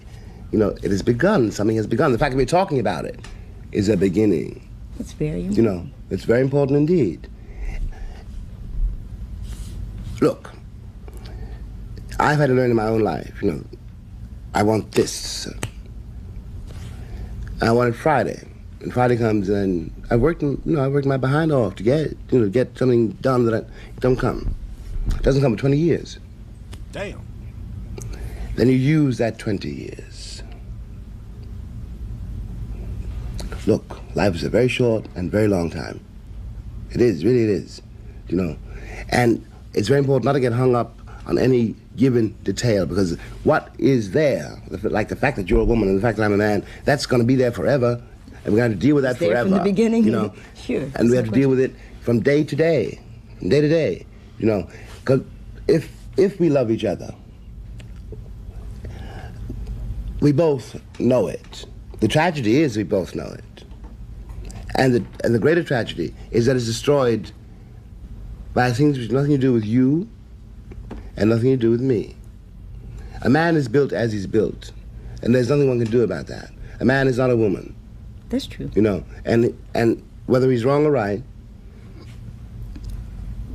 look, if we're living in the same house, you're my wife or my woman, I had to be responsible for that house. And I'm not allowed to be responsible for that house. I'm no longer in my own eyes. It doesn't make any difference what you may think of me. Mm-hmm. In my own eyes. That's fair. I'm not a man. That's the thing. You see what I mean? It does indeed make a difference what I think about it. Because Nah, man. Oh! She's not understanding, bro. She's not understanding. This nigga just told you, yo, the same way See, this is the crazy part. The same way she said, "Oh, I know, but I need a man. I need you to come and validate my feelings." This is the same shit. He's like, "Yo, listen, man. I don't feel like a fucking man because I can't get a fucking job. Keisha won't give me a job. And you can no longer say the white man. It's because it's Keisha on the fucking doing the interview in human resources, doing the fucking recruitment. She's upset with her fucking ex-boyfriend or whatever the fuck. So now she ain't hiring niggas. Fuck them niggas, right? He's saying, "Yo, I don't got it. I feel fucked up." The only thing we really got about being a man, your ability to fuck and your ability to make money. Either one of those things gone, bro, it makes you feel less. Maybe that's why black men was making so many babies.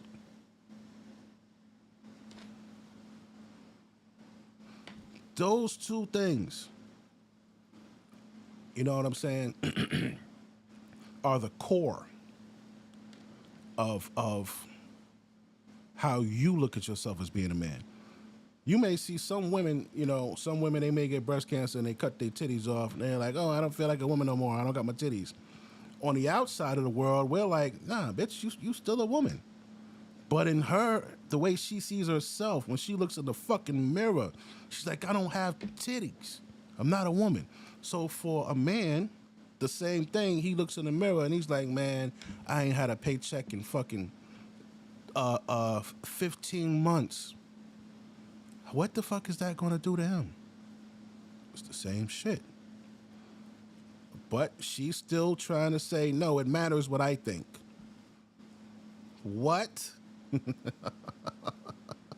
It matters what you think, right? It doesn't matter what you think. Because if this matters what you think, then it also means that it matters what you think if you think I'm not a man. Yeah, so fuck what you think. It's what I think of myself. Because if you let her say, "Okay, you're not doing this, and you can't do this, you can't do that, you can't come by the house, you can't do this, but yeah, I still see you as a man. It matters what I think." Then that means she could decide whether you're a man at any given point in time. And that's exactly what the bitches do today, right? Well, a real man was this, and that. A real man was so.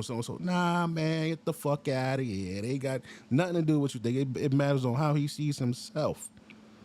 But she don't want to fucking respect that.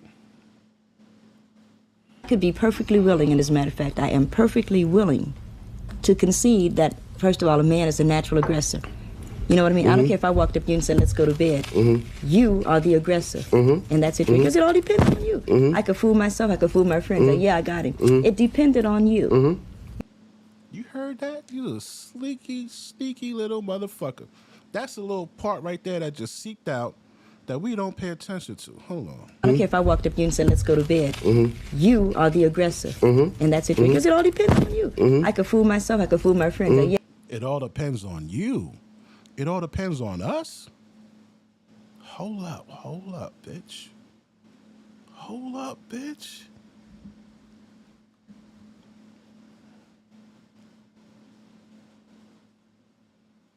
Oh, bitch.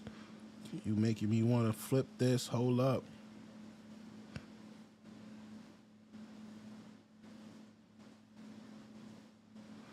Does sex depend on the man too? Because, hey, if we don't get hard, don't shit happen, right? Damn, why does shit keep adjusting, man? Come on, motherfucker.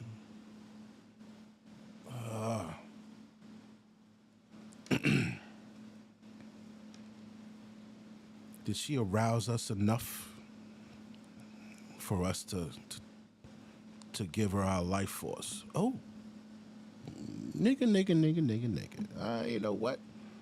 Let's see. Yeah, I got him. It depended on you. You see? So I'm never confused on that level. Yeah, but I've seen so many people get so hung up in such crappy, superficial kind of things that for lack of being able to bring a steak in the house, they won't come. I can get my own damn steak.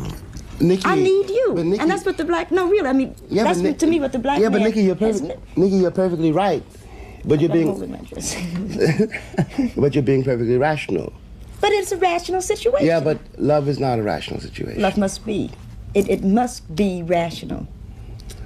Because this irrationality that we have. Listen, nigga. If you can't bring that steak, nigga, don't go. If you can't bring that steak, don't go. Cause yeah, listen. Dude, the last chick I dated, every time I went by her motherfucking house, I bought the goddamn food. No, there was some nights where she cooked or whatever, but the majority of the time, I brought the food, bro. Why? Because I didn't want to hear shit. I didn't want nobody to be able to say, "Oh, you know, he come by and eating up my food." Nah, nigga. Nah. I go fucking Instacart every goddamn thing.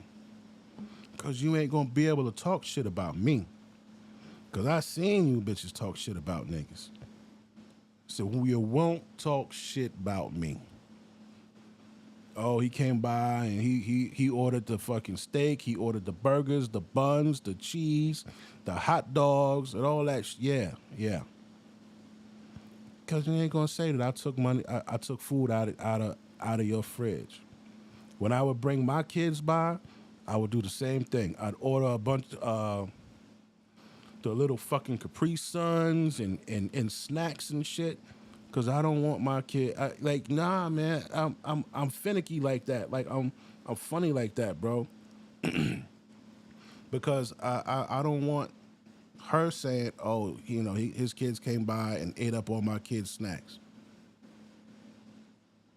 No, you won't say that about Big West. I'm bringing my kids by. They're gonna go and jump and get in your pool and all this shit. I brought the snacks and then the food for the barbecue. We chilled and all that. That's what we did. If you can't bring that fucking steak, bro, or at least you ain't brung it, you gotta outweigh her shit by like 3 to 5 times, man. Cause women talk shit, dog. They talk shit. They love to talk shit. Man, you can't talk shit about us, man.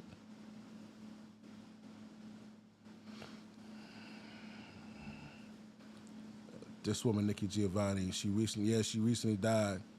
Yeah. She I just found out. I found out maybe a couple weeks ago that she was a feminist.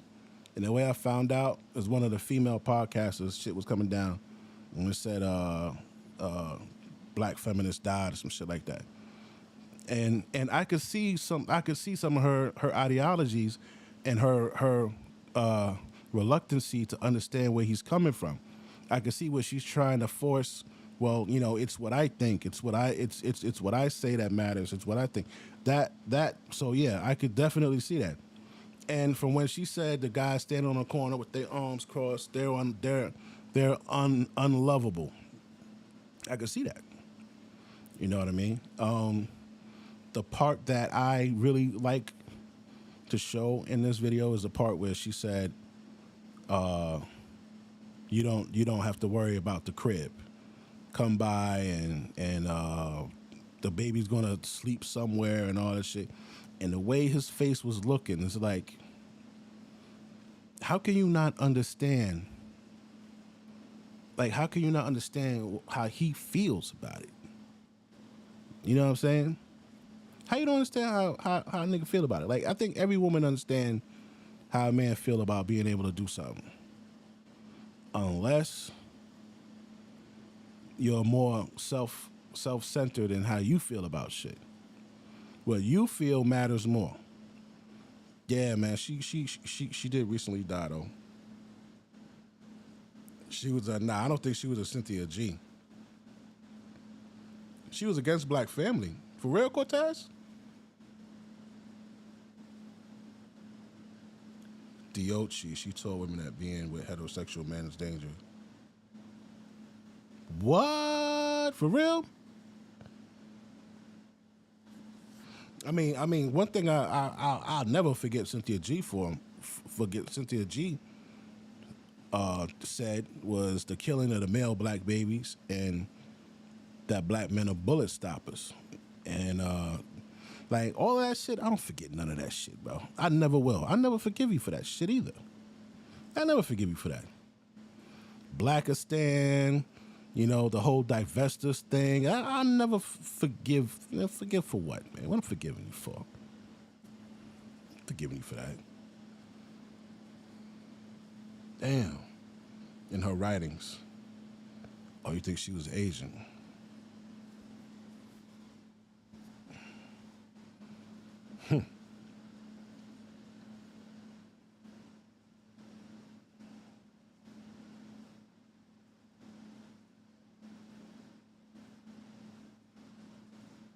Copy. Does not work. It destroys people. I quite agree with you. Because this irrationality that we have does not work. It destroys people. I quite agree with you, but this is something we have to... It must... And that's what the black... No, really, I mean, yeah, that's to me what the black man... Yeah, but Nikki, you're perfectly right. But you're being... But you're being perfectly rational.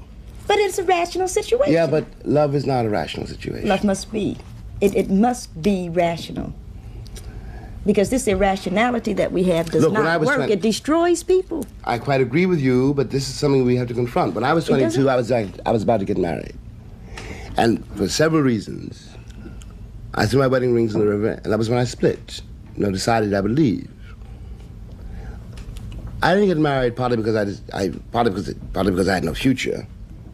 It's very, very important. You had no future. I had no future. Sure. No, you got to go back to where I was. Yeah, 22. You know, okay. I had no future. I couldn't keep a job, you know, because I couldn't stand the people I was working for. And nobody could call me a nigger. Since I was small, you know. You had a little man. You know. So I split, you know. Now, I love that girl, and I wanted children. But I already had 8. And they were all starving. Yeah.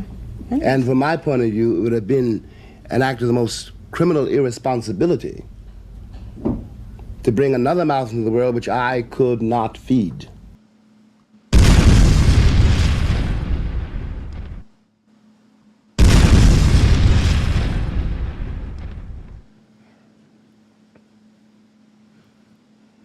That's how men think, bro. We're both here, partaking in the same act, knowing that we're not using protection. But I know that we should not bring a child into this environment. Can't feed it. A lot of women out here, 2, 3, 5 kids. Bring another one into this motherfucker. You know why? Because there's no repercussion. They had welfare. So being that, you know what, somebody's going to take care of it, there's no sweat off their back.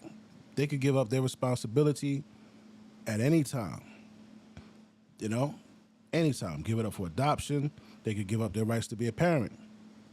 The man can't. You can't. They'll take him for that child support.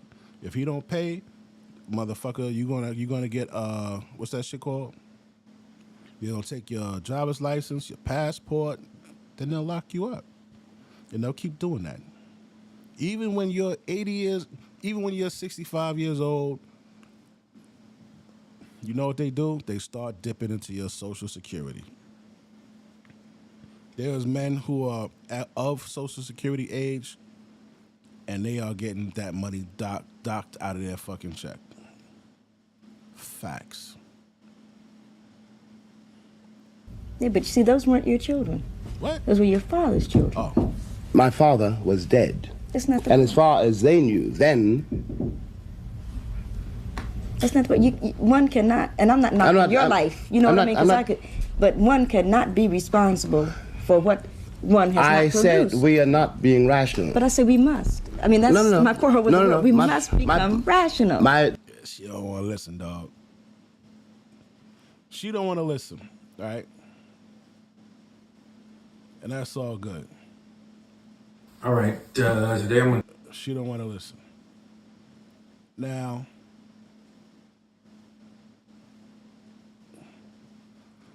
there's also this here. Don't want to listen. Now, I don't know if you guys know who this lady is. There was this lady on this podcast. She calls herself Doctor.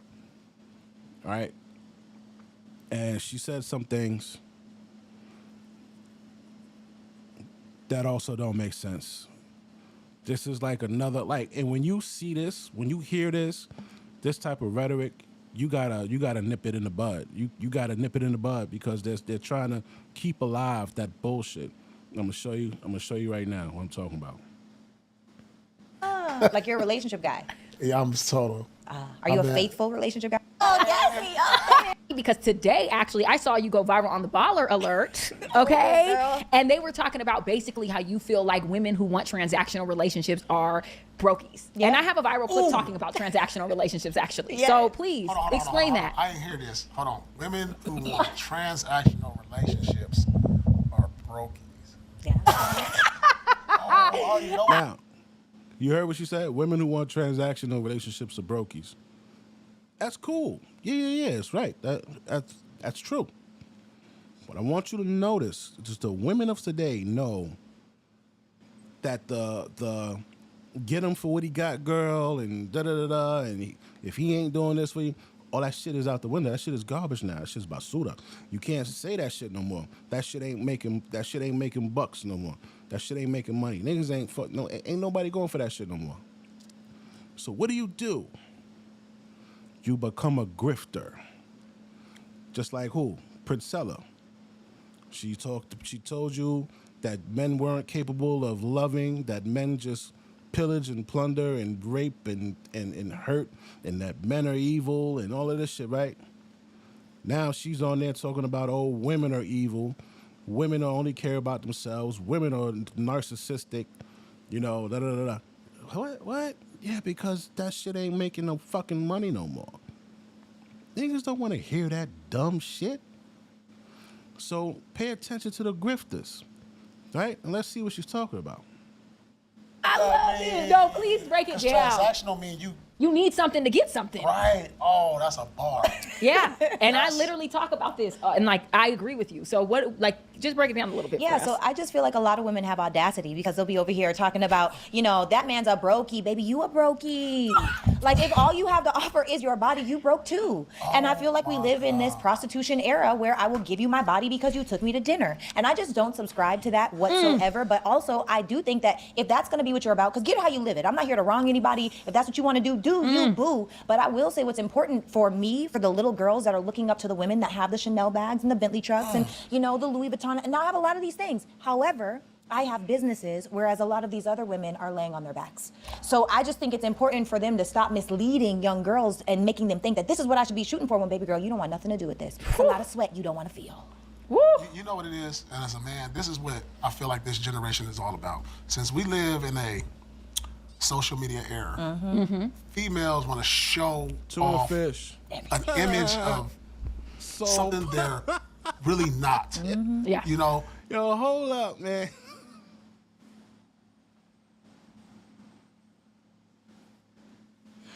Yo. Yo, this dude said Nikki was a tuna fish lover. She didn't want no soul pole.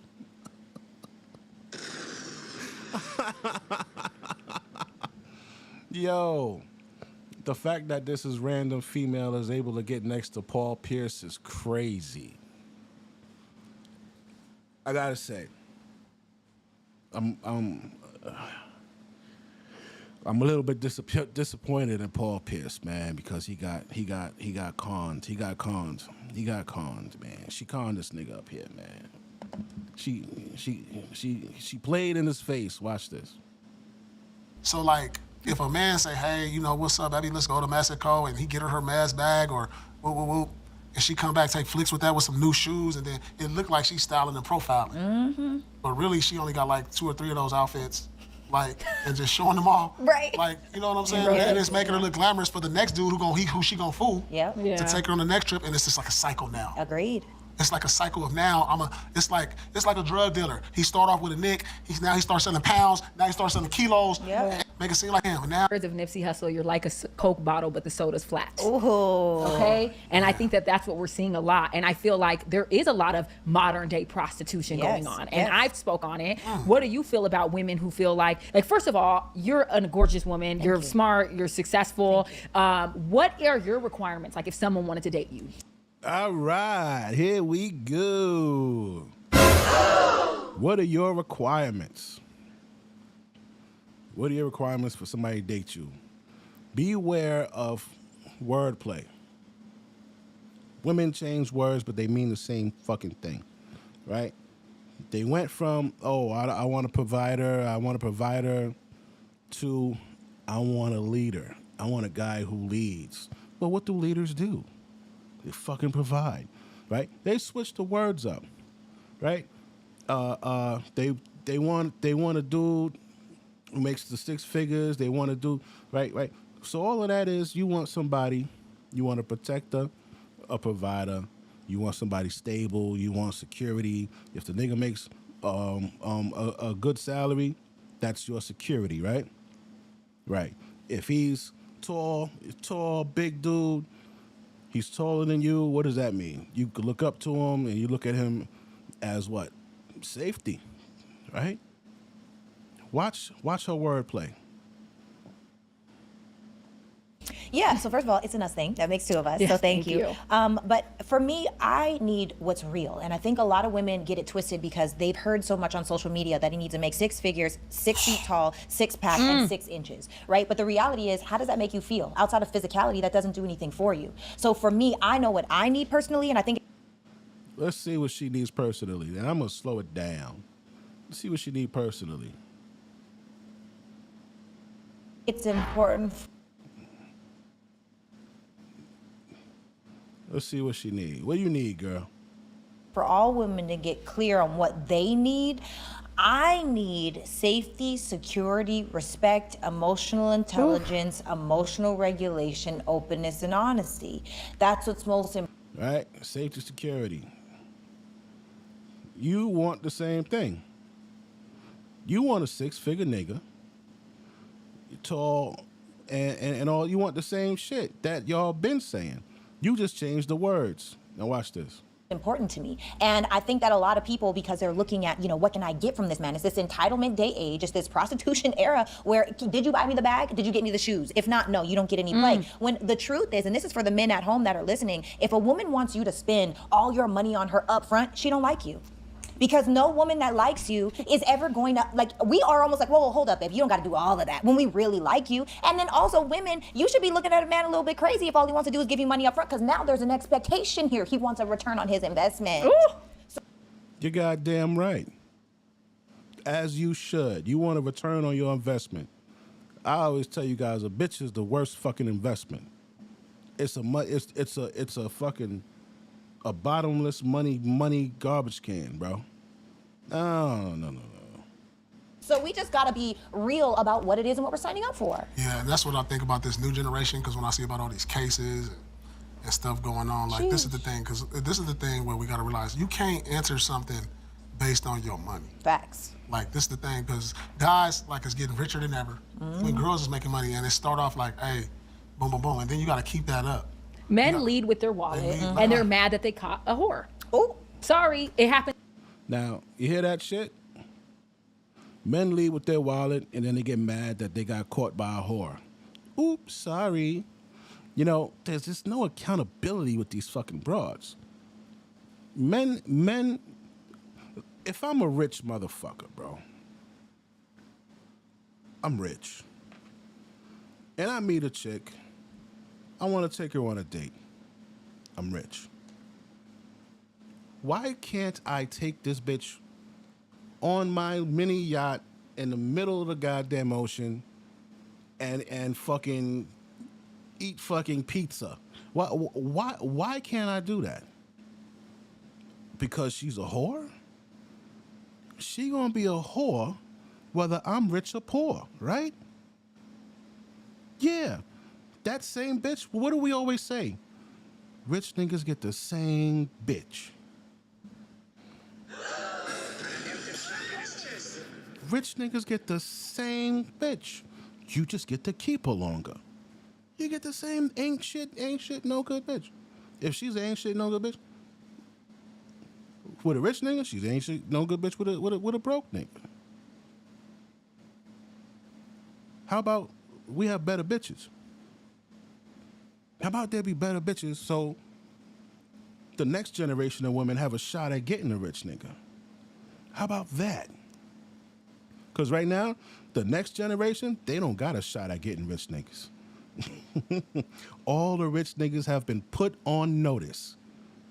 Rich niggas don't get love. You don't get no love.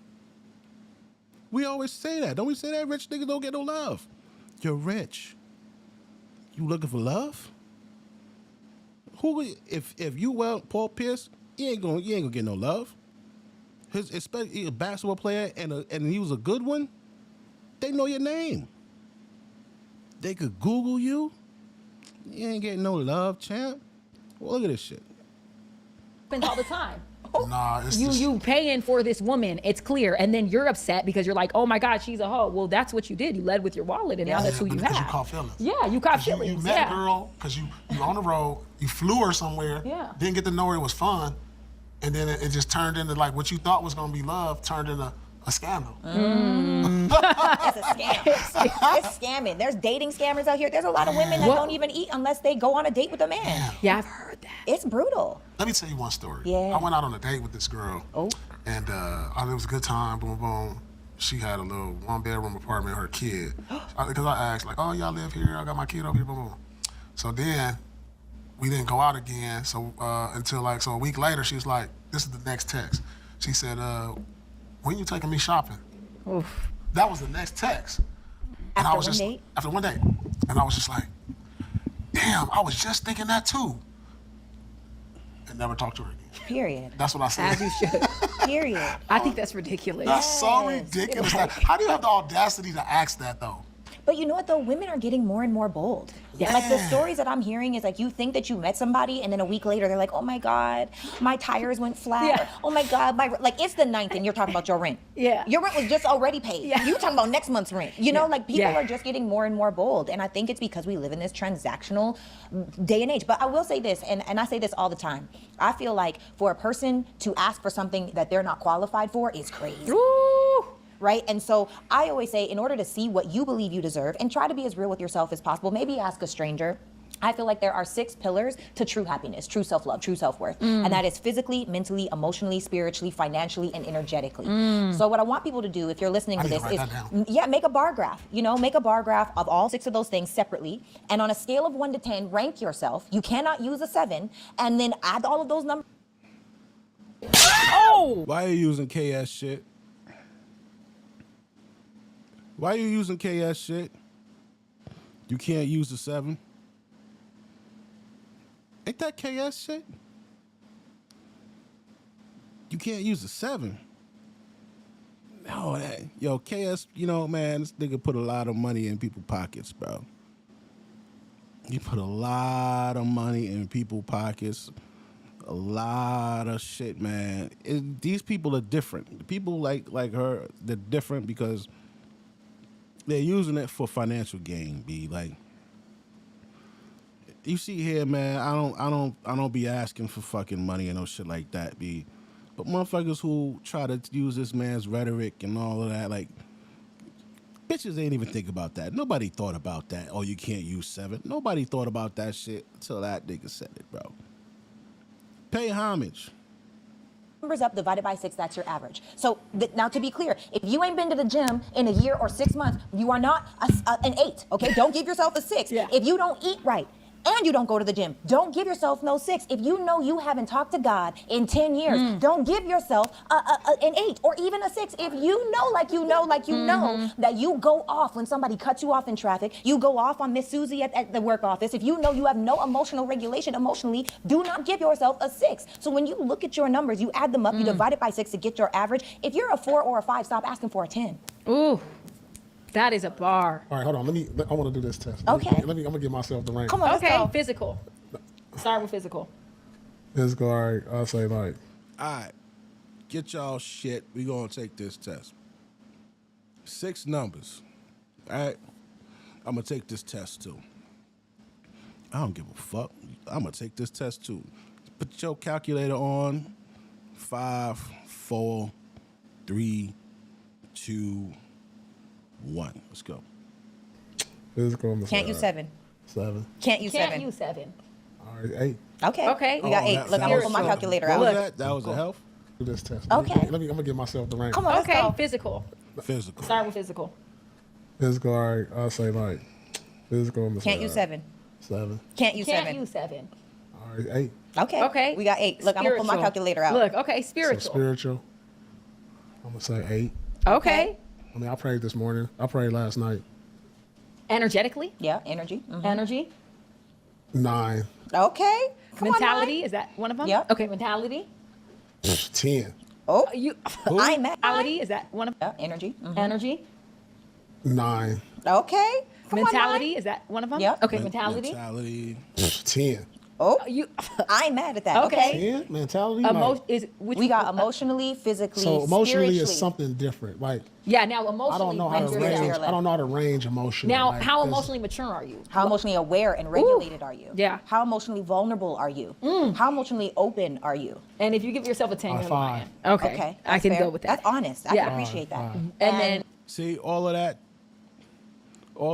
how emotionally, all that is, you trying to turn a man into a fucking woman, dog. That's how I look at it. You man, nobody don't give a fuck about all that extra shit, man. Y'all want too goddamn much. A woman really wants too much from you, dog. If you look at, she wants you to look good. Right? She wants great sex. She wants you to have a lot of money to fund all of her lifestyle. She wants you to be willing to go to jail or die for her if the choice is between you and her. She wants you to take that choice. She wants you to solve all her fucking problems. She wants you to be a fucking therapist. She wants you to be a goddamn your goddamn fucking accountant, right? The fucking problem solver. She wants all of these things from you. 6, 7 things. And what do men want? We want you to be fucking nice. We want you to care about how you look. We want you to be loyal. What else? Cook, maybe cook. Regular house shit. 4th thing, they getting over. They want every goddamn thing. Spiritually. no, we did spiritually. We did emotionally, physically, Physically, spiritually. energy- Financially. Oh yeah. Okay. I mean, shit. I'm not no billionaire, but I can do what I want. Well, the top 1% of America is $437,000 Year. a year. So Oh. yeah. So if you're in the top, He's 10. What did she say? I can do what I want. well, the top 1% of America is $437,000. When was this shit filmed?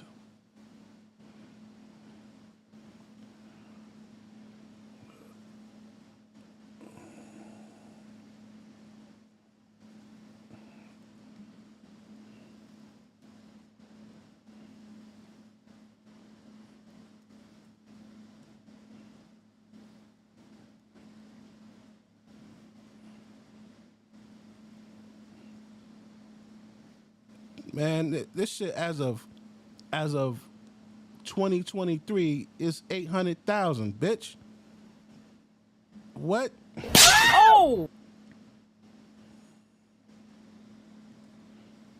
As a single man,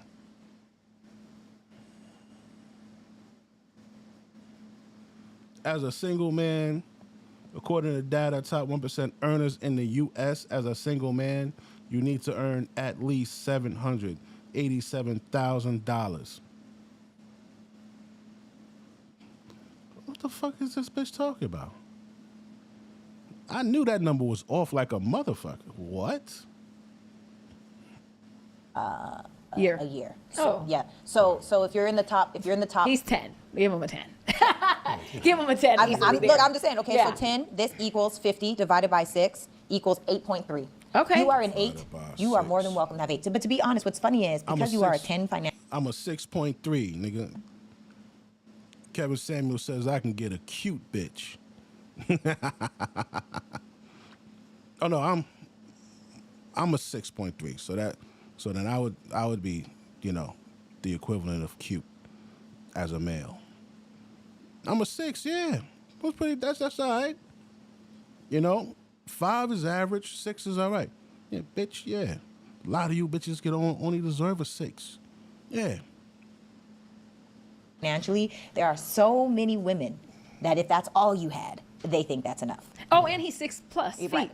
And you're 10, and he's a celebrity. So hey, you could have it all. Is it hard dating for you? Yeah. Okay. I figured so. Yeah, for sure. Yeah. Yeah, I can imagine that. So this is the longest I've been like this. What's this? She's like, well, like this, what? That I've been in a single state of mind. Like you're a relationship guy. Yeah, I'm total. Are you a faithful relationship guy? That's not a fair question. Why? Because like the thing about like faithfulness go 2 ways, and then faithfulness is like what you make it. What? Well, I want to get your opinion. Like, no, but look. Okay, This go is the ahead. thing. No, this is the thing. Let me finish though. Okay, go ahead. Like I've done some things that's you shouldn't do in a relationship. Okay. But it wasn't just out of like lust. Okay. It was out of lack of what I wasn't getting in a relationship. felt neglect. Yeah. Okay. And so it was like, and it was talked about. Damn. You know what I'm saying? Yeah. So like, meaning you were expressing you were lacking these things. sure. Okay. but I feel like, and like, hold on, because I've been in a 14, I've been in a 9, and I've been in a 3. 14, 9, So and like, 3. you know, I'm pretty having long relationships. You know, it ain't like when I'm in it, I'm in it. Yeah. You know, but it's just like stuff be happening, and I really think like sometimes the kids kind of like it put a like because you don't prepare for kids. You know what I'm saying? Because you like the relationship how it is when you in it. Mm-hmm. Like you like what you fell in love with, and then kids come something else get away of that love because the love spread now to the kid. Mm-hmm. So now instead of getting 100% of love, you're getting like 50% of it now. Yeah. And then another kid come now, you might be getting 20% of it. When you was like, damn, like I was the guy. Yeah. And so now I gotta compensate and deal with other, and it's not wrong because you know other love came into the world, but then it messes up your mental. Like, damn, this is why I fell in love with the 100, but now I went from the 100 to the 50 to the 20. Damn. It's like, damn, I'm over here. Like, damn, now I'm over here watching movies by myself. Damn. Now I'm over here on the couch next to the fireplace by myself. Right? You know, that's the reality of it, because if you look at it, all relationships, a lot of times men will tell you that like kids like kind of like put a wedge in between things because the things you was getting before that, you ain't getting that. Now you ain't coming home to no sex. You ain't coming home to no meal. You ain't coming home, I'm tired. Like you know, and you got as a man, you got to mentally, it ain't no book on this. Yeah. You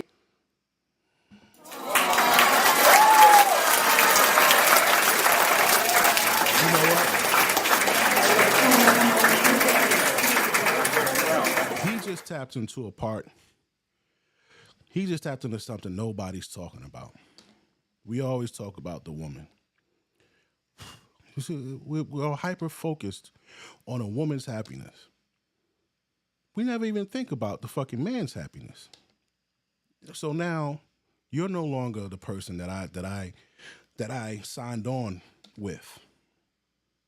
Now you don't have time for me.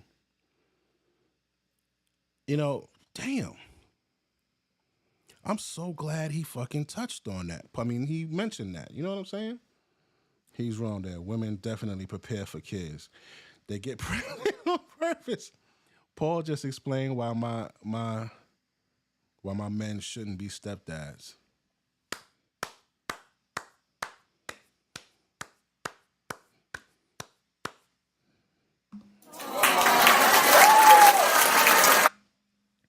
You goddamn right. You will never come first. You entered that relationship not being first. She came into your life being first. Wow. Who was that? That was Cortez. As always, Cortez be dropping the knowledge. Yeah, she stole KS lingo, Kelvin. Yeah. Yeah, man. What about the man? And then they wonder, because the first thing they do is say, oh, he cheated. And, oh, how could you cheat on the mother of your kid? Man, that bitch wasn't giving it up no more. When I met this hoe, she was doing freaky shit. You know, like he said, I come home to say, now I come home, got away. There's a lot of dudes in sexless marriages. You know, these bitches, it's all about them. And if you don't, they don't never think about us. If you don't just switch and just start catering to them and the fucking child, you're a bad guy. But what about the man? Fuck the man, right? Yeah, that's basically what they're saying. Because I didn't see that coming. I just thought like a family over grew us closer, you know, and it's just, you gotta wrap your mind around this is gonna be what it is, but there's no book telling you. There's no movie telling me this. And so it's just like, damn, and then think about this, being a sports player or celebrity or whatever you do, you get all this attention from so many other outlets. And it's like, you ain't getting attention where you want to get it from. It's just like, damn, like I'm getting attention over here. This sound good. This look good. This little shiny thing over here, this is attractive. And it's giving me the attention. But that goes into what you said, because I heard you say before, you feel like weak people cheat. Yep, I think cheating is weak. Can you expand on that? So tell me, how would you deal with that? My man. Well, I think it's easier when you're a man with resources. I'm about to cook this bitch. Y'all ready? I'm about to cook this bitch. Hold up. How would you deal with that?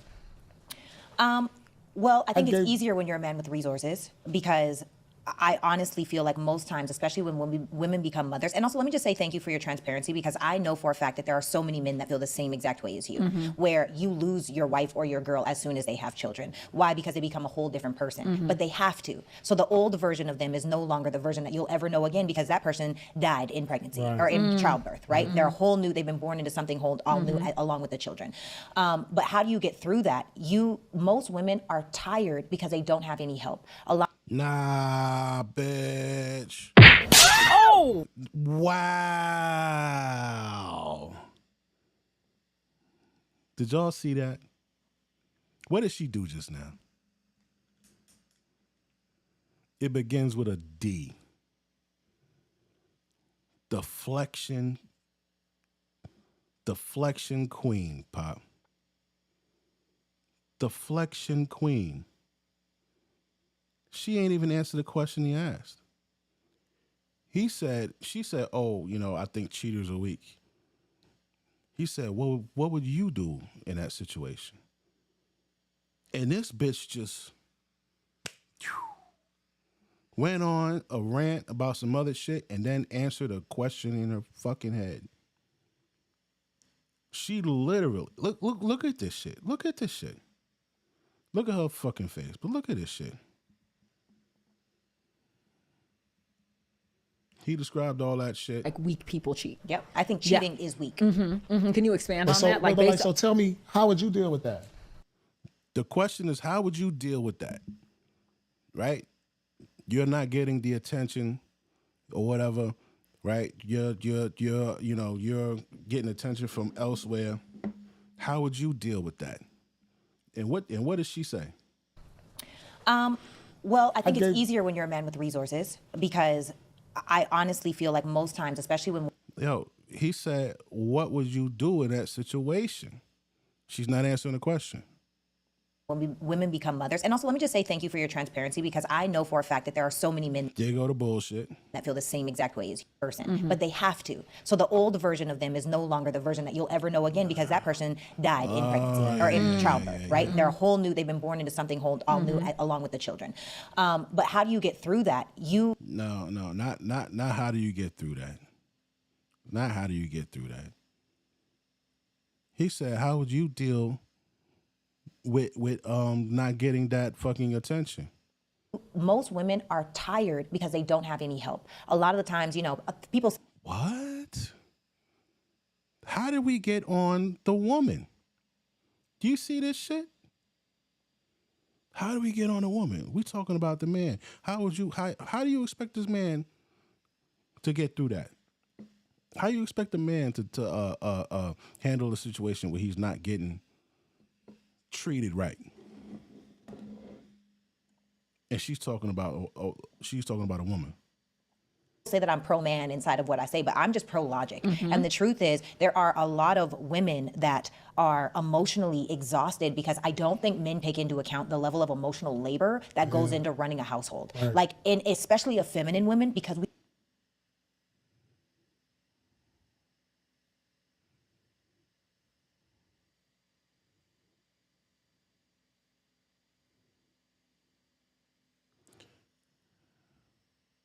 T-Love, what up?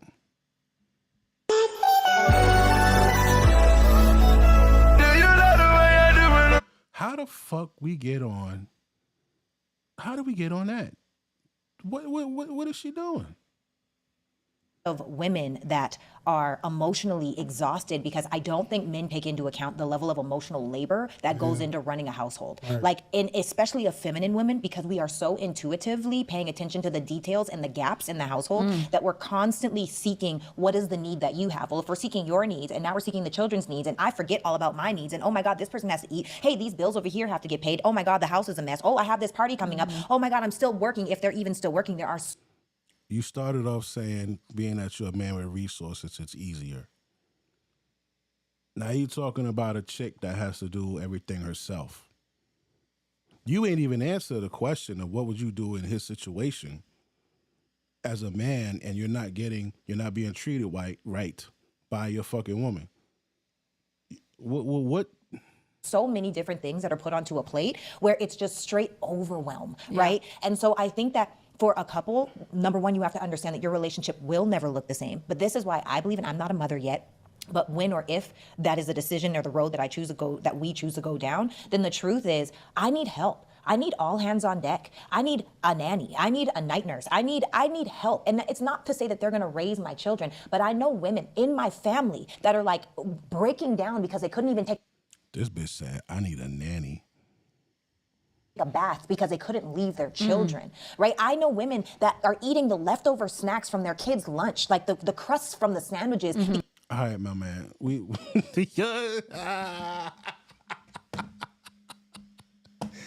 Damn, this bitch is good, but she ain't good enough for me, Pop.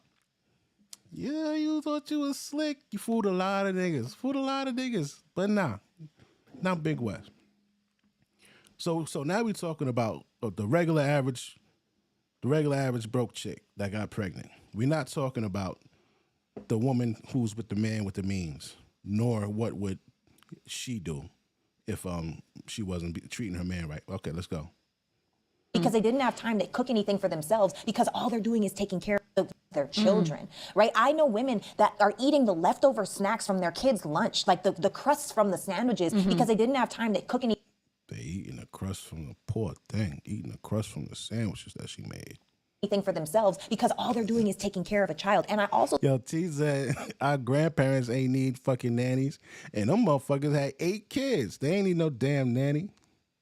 thing for the ladies, you have to accept help because sometimes we feel like, no, it's only me. This is my child. This is my, and sometimes it's not even your baby anymore. You know, it's not even your husband's kid anymore. This is my kid. I bear this child. I gave birth to this child. I need to take care of this child. No one can take care of this child like me. Okay, I hear that, but you're losing yourself inside of the child. And so that has to be okay to have a conversation around where you don't lose yourself in your children. Take the help. Outsource what you can. Please stop taking exhaustion as a badge of honor. There's no badge of honor for being exhausted, overwhelmed, overstimulated. In fact, you're just mean and surly at the house. We tired of you too, you know? So if you got to learn to outsource certain things, and even if you are a person that you have a tighter budget, right? If you do the math, let's say you spend $20 a day. I think that's pretty, how much you spend a day I thought we was talking about, Jesus, 3 Evans, man. on food? Maybe, yeah, 20, 30, $30. 40, yeah, 50. meal prepping and stuff if you're like cooking. Yeah, But like, like $20 Yeah, is pretty easy to spend, yeah, right? yeah. Well, that's $600 a month, right? You could take it, cut it in half, put $300 of that in the stock market so you can actually start to invest in something. Take that other $300, chop that in half, get a housekeeper that can come once a month, and that other $150. Oh! A housekeeper that could come once a month.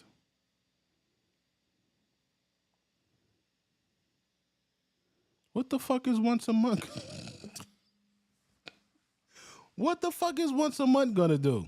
Once a month? You need a housekeeper 3 days a week, man. 3 days a week. How much is that? 153. That's $450 a week, man. That's like what yo, what the fuck are you talking about here? That's like $1,500 a month. Not no $150. She come here once a week. What's the sense of you hiring a bitch? What? $50. Go buy some meal prep. You don't even got to prep the meals. So now with $600, you've just released yourself of so many things. Now instead of spending an hour at night cooking in the kitchen, you can freaking sit with your husband and snuggle by the fireplace like you were saying. All right. Let me say this because No. Okay, go ahead. No. Wait, what husband, man? I thought she was doing it all along. No. Oh God. No. Well, I just want to say one quick word though. I want to say this, and then you go ahead. I want to say I love the fact that you said I'm gonna need help, but it doesn't take away from this is my child. I think a lot of women are afraid, like if I'm accepting all this help, I'm not raising my child. Right. And that's not the case. You can still raise your child and have help. It's still your child. Yes. So I appreciate you saying that because I think that's the fear of a lot of women. So I just wanted to say that. Go ahead. All right. So now we're talking about guys in my position. Yeah. You're getting all of that. Yeah. You're getting a chef. You're getting a house cleaner twice a week. You're getting not maybe 1, 2, maybe 3 nannies. So why is it that people that provide that in my position, I think the divorce rate is more like 80, 90%. We giving that. You know that, right? Yeah. So you said do all of these things and everything will be cool. Now do all those things and things get worse. Because amongst the 1% is a higher percentage than the others. Because rich niggas don't get love. So I have an answer to that because I'm talking about what the woman can do for herself and what most people, because the majority of people are not in the 1%, but where a lot of the 1% miss is the emotional connection, the emotional vulnerability, the compassion, that the fact that this woman doesn't feel like herself, her body doesn't do the same things that it used to do. She doesn't even feel sexy anymore in the bedroom. So it's like, are you helping her on this journey to her new self? Yes. So it's easy to get rid of those things, but when we're Nah.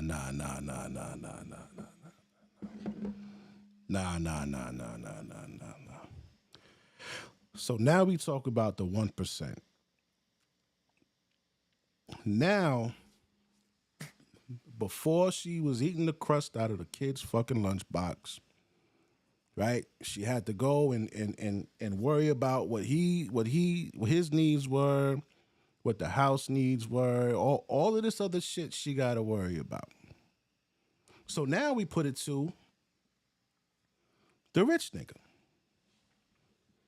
Now the rich nigga is to blame also because now he's not emotionally caring about, he's not catering to her fucking emotional needs or what she feels fat and ugly. What? Hold up.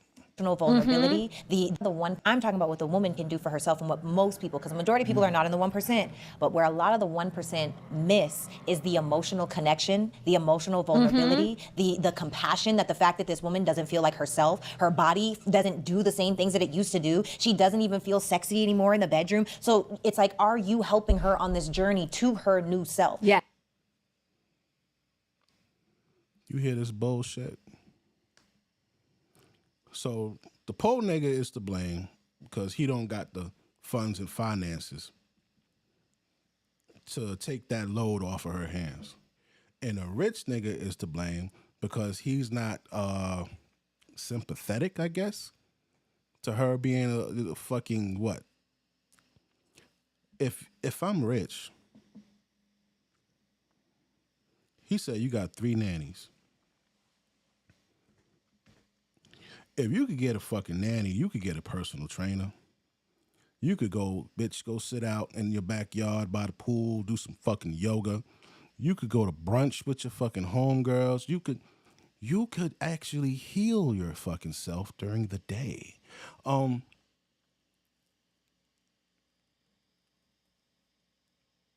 Yeah, I don't understand this. So it's the rich nigga. No matter what, if you poor or rich, it's your fault. She's painting the woman as if she is just a little goddamn snowflake that just can't really operate, and she needs a therapist or something. What the fuck? This is where a woman being strong has to come into play. Not strong in the sense of, oh, you know, I'm an independent bitch. No, strong in the sense of controlling your fucking emotions.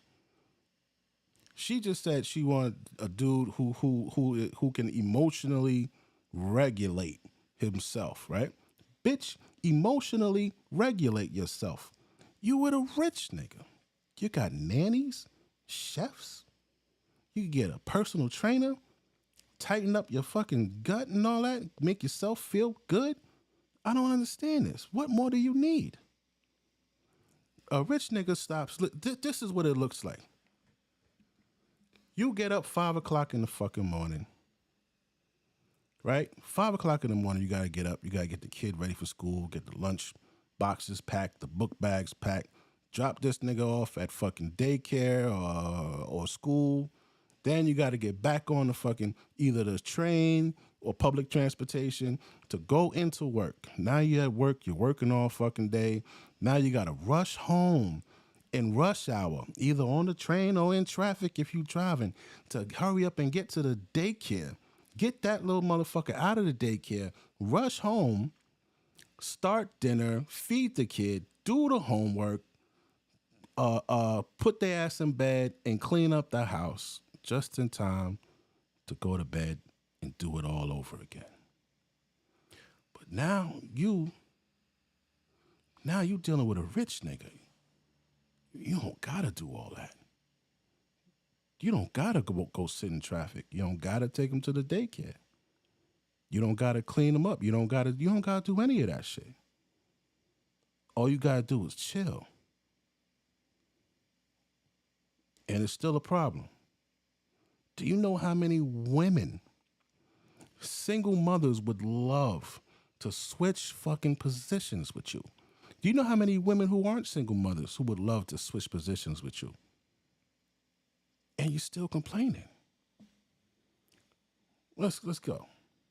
Yes. So it's easy to get rid of those things, but when we're talking about getting out of the things so that woman can have more time and not be as overly stimulated and overwhelmed, now we got to get into the conversation of, how are you making me feel as a woman? Are you getting dismissive because I'm frustrated? Ooh. You know, are you? Yes. Why are you frustrated? You now getting, what is it, when you're annoyed because I'm tired? Or are you the Yeah, I am. one that's like, baby, I ran you a bath? You know, are you still touching her on the small of her back? Are you depositing money in the sexy bank? Which means if you ain't talked to that girl all day, other than a text message talking about the kids or talking about work or talking about whatever, by the time you come home, you ready to get it, she's at 0, you're at 100. You have... Wow. So, let me get this straight. You get to sit home and chill, right? While a man is at work, putting together deals, doing whatever he got to do, whatever the fuck his occupation is, that's keeping the money coming in. You know it's going to be stressful because ain't no such thing as rich, easy money. So he's doing everything he got to do during the day, dealing with his fucking stress, losing deals, losing money, making money. And because he didn't fucking call you to flirt with you on the phone to get your pussy wet, because he's working, he got to stay focused. That's how he got there in the first place.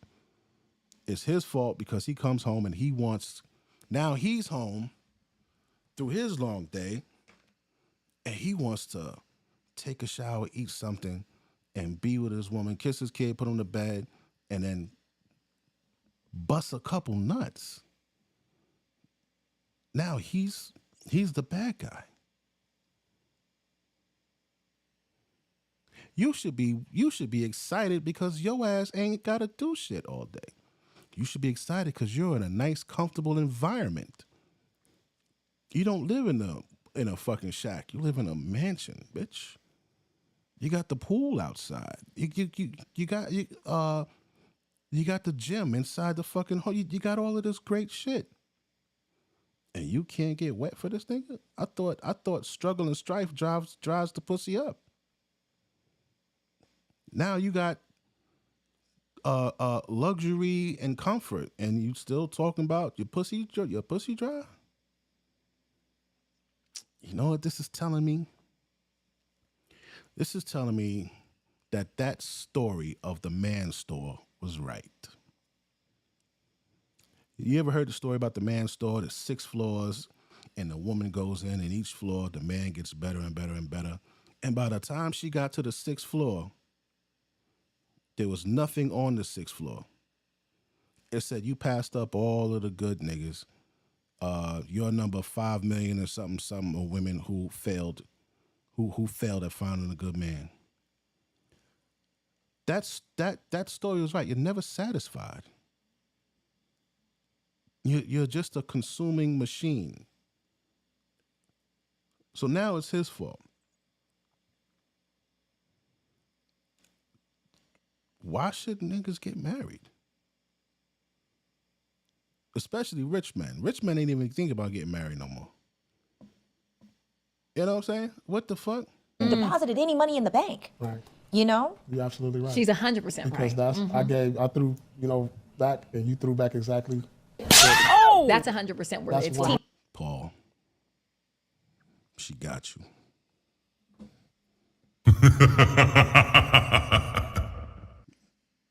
Beta. She got you. She got you, dog. 100%. Yeah, No, I that's agree. 100%. But see, this is the thing. Men have to learn that too, because we so. Beta. We just feel like the kings and everything should run through us, and we don't take into account to where it's like, damn, take back and listen and watch to see like what your woman going through, and like, because I heard that. I heard everything you said. Now, you know what? He's saying we don't take time to listen on what the woman's going through. Did the woman take time to listen to what you were going through when you posed that question to her? Did the woman take time to listen when you said, you know what, man, it's not the same woman that I married, and now I'm getting 25%. I was getting 100, now I'm getting 25%, and I'm not getting no attention, no nothing, but this person over here is showing me the attention, and this is shiny and nice, and did they listen to that? No. They roped you in. They swindled you, bro. This world is not about the woman not getting enough, bro. The men aren't getting enough. You're literally expected to do every single thing, and every single thing is your fault. As the leader, everything that goes wrong is your fault, right? And you could try to be as perfect as you can. Perfect niggas get cheated on. Perfect niggas get left. I mean, where's this shit at?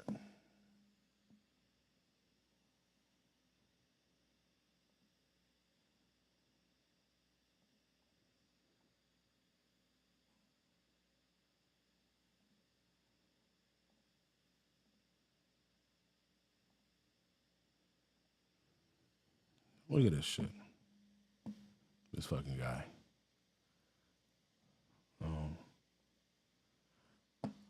List of most expensive divorces. You mean to tell me all these niggas here wasn't shit? All these niggas wasn't shit, right? They still got divorced, Pop. All these niggas. Right? And they divorced, they got to give out millions.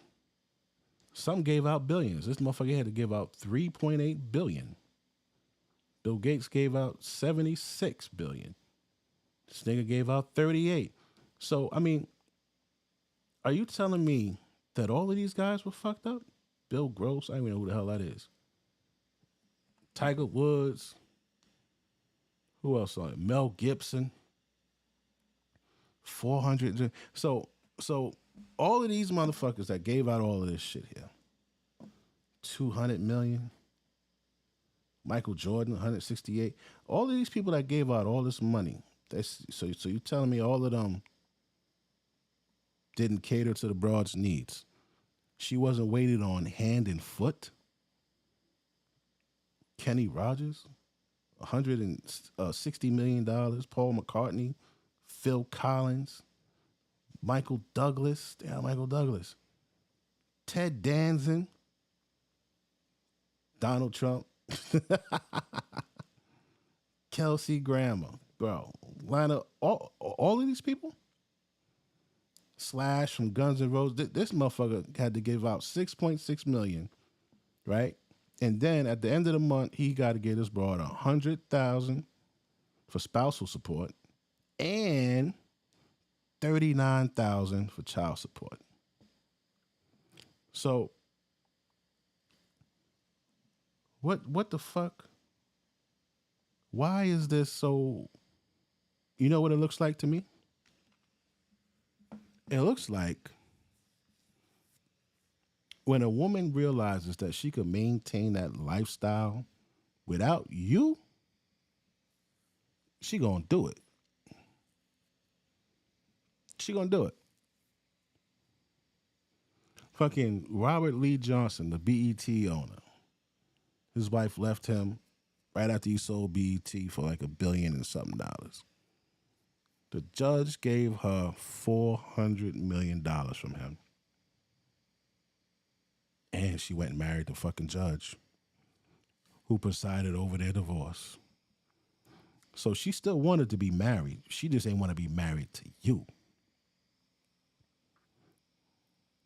So it seems like all of this, oh, he wasn't catering to my needs and he wasn't emotionally there and this and this, that sounds like a bunch of bullshit. That sounds like a bunch of bullshit. And my man Paul Pierce fell for that shit. Yeah, nah. And I didn't get that. And that's why probably mine didn't work. And he completely forgot about what he said he wasn't getting in his relationship. She never answered that question. She said cheaters a week. He said, all right, well, how would you have handled that situation? She never answered that question. With your woman going through and like, because I heard that. I heard everything you said, and I didn't get that. And that's why probably mine didn't work. Because then it started turning into, it's just everything's about you. Me, you. Like, and I didn't get it at first, but like, I started to get it, and those were the things that came up.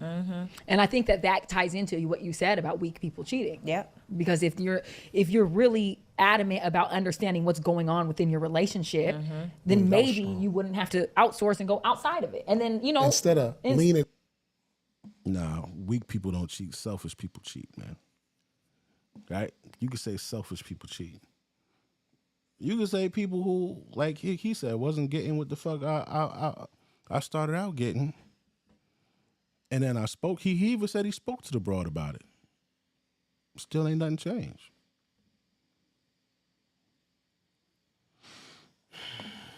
She crazy. And into what her needs was, I leaned out. That's so honest. Yeah. That's beautiful. Yeah. And that was my mistake. And I learned from it. That's so honest. Yeah. No, seriously. Beta! Paul, I'm tight.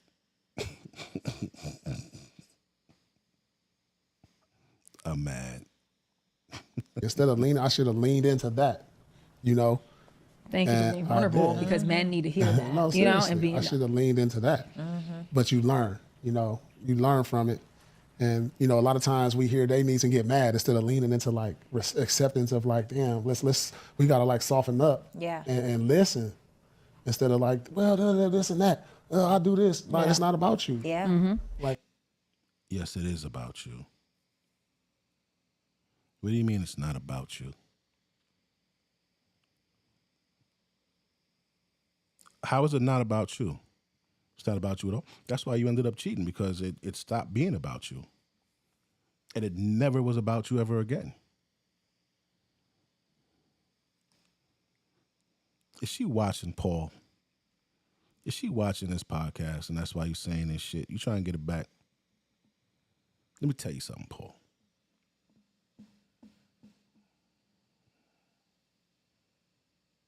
You don't need, You don't need to be looking for love at this age, bro. Because a 14-year relationship, a 9-year relationship, a 3-year relationship, you ain't healed from any of those. Your 14-year relationship was probably why you lost your 9-year relationship. And your 9-year relationship and 14-year relationship was probably why you lost your 3-year relationship.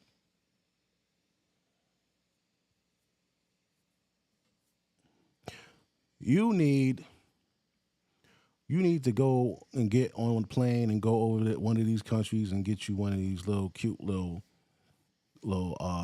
nice chicks that'll rub your motherfucking head and shoulders and your feet and calves, nigga. You know what I'm saying? You just need somebody to rock out with that you got an understanding with. Because heartbreak in your 40s, nigga, your 50s, nah, bro. You don't want that.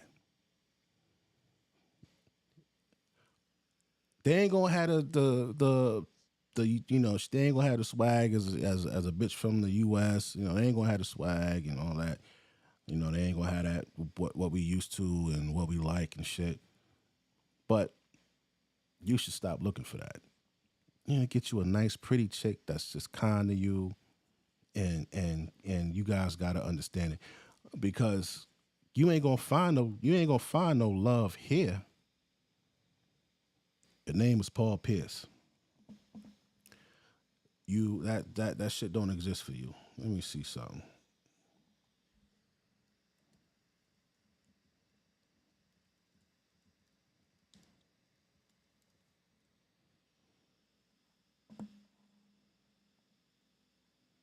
Nigga, your net worth $80 million. You out your motherfucking mind. You out your motherfucking mind.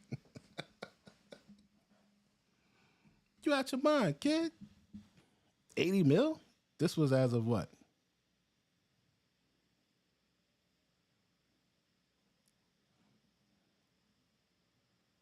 When was this updated? Damn.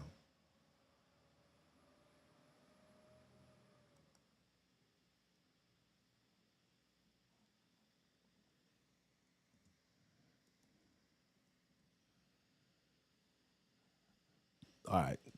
That shit dropped drastically. Now your shit is 18 mil. According to Forbes.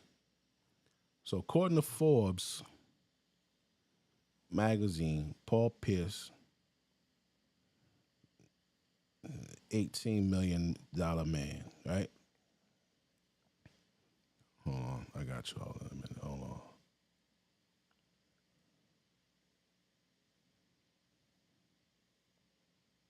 God damn it.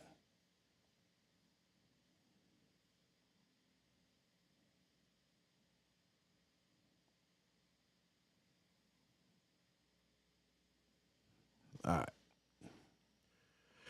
According to Forbes magazine, last updated May 13th, your shit is $18 million. Yeah, you know, if you got a house, say you got like a $3-4 million house, your shit is 15 mil. You got a couple cars. You're well over 10 mil. So you need to get you a nice little shorty and just chill out. The only other way, I'll give you the secret. Paul Pierce, I'll give you the secret. This your house? Look at this shit. Look at this shit here. Oh, nigga, you got an $8.7 million house? You wildin', son. No, LA Times, fuck you.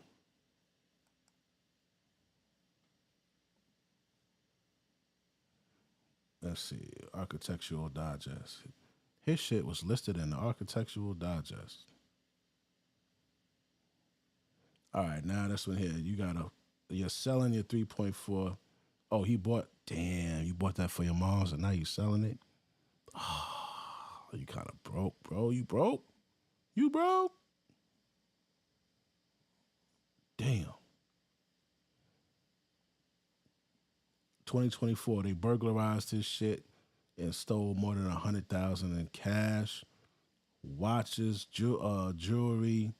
Oh, they took the whole safe. God damn. Oh. Oh my God. You live in Woodland Hills. So look, man. That's his shit. All right, he bought this in 2022 for 2.5 mil.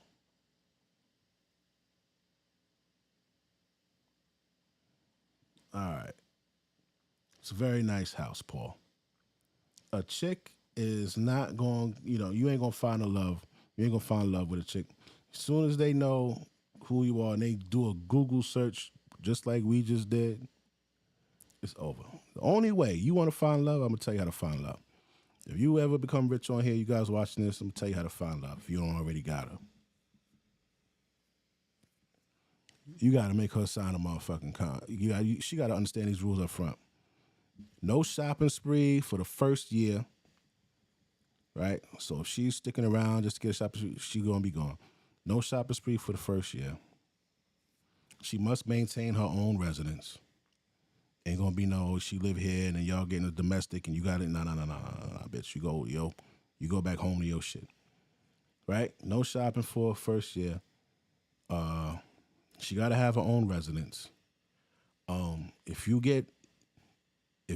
join a union, it can't be a marriage. It has to be a domestic partnership.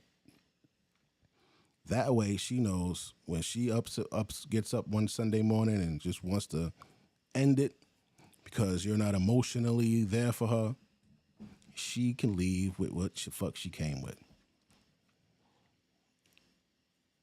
She could get that suitcase and put whatever, her toothbrush and all that shit in that motherfucker, clothes, whatever, and she can leave. That's the only way you'll be able to see if a chick is really down for you. Right? This way, when it's over, if it's over, no harm, no foul. You don't lose nothing. You don't got to pay like how these niggas was paying millions of dollars. You don't got to do none of that shit. All right? You can't be up there trying to marry a bitch or having her move in and paying all her bills. You know what I'm saying? Oh, yeah, she got to work, too. Don't give a fuck where she work. She got to work. I don't care if it's Target. I don't care if it's Best Buy, TJ Maxx. I don't give a fuck where you work, but you got to work. So this way, she can't take him to court saying, oh, he was paying my bills for such a... No, she had her own place. She had she had her own place. She was paying her own rent, her own car note, and all that shit. That's the only way here in the U.S. if you're rich. You got to put them stipulations up front. Because, yo, man, listen. If you go in there like Travis fucking Hunter, which is a real-life social experiment we're going to get to watch in real time, I give it 5 to 7 years. After the 4th year, he's going to re-up for his contract. And I think between the 5th and the 7th year, she's going to be out. Remember, my theory is once they see they can maintain a lifestyle without you, they're going to do it. You know what I'm saying? Paul is on some other shit like, you got to go get you one of them little, I don't know, man. I don't know. But over here in the U.S., they know basketball, they know you. Nah, bro. It's a wrap. And that's what I went through. Yeah. And that is the I'm getting some therapy. Yeah. We're getting therapy from the doctor. The doctor is good. Yeah, this right is now. good though. It's good. It's so real because people don't understand it. Yo, who is this chick, bro? What's her name? Who the fuck is this, bro?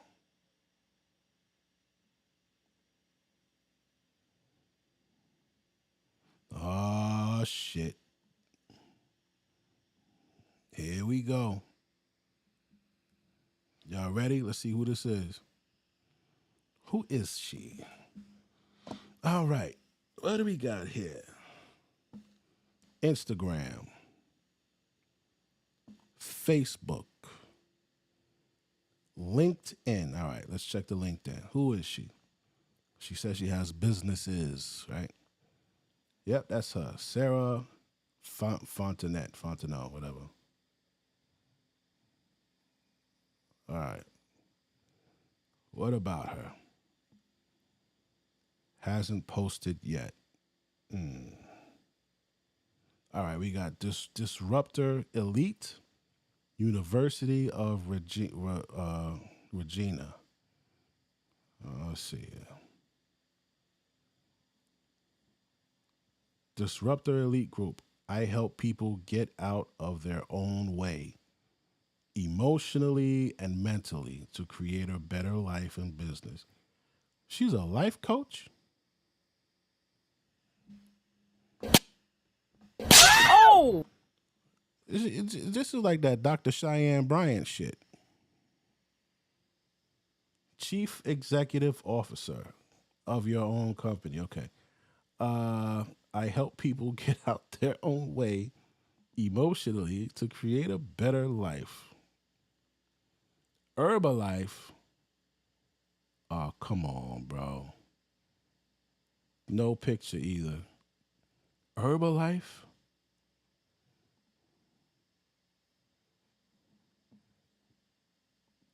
What? Health and life coach. Education. University of Regina. Bachelor of Business Administration, Finance in general. Focus on the foundational building blocks to building and growing my Herbalife business. So you went to the University of Regina to do Herbalife? In less than 2 years, actively working to grow my business. I've built a global expansion team, does over $250,000 a year. Do you see how she wrote this? Nah, son.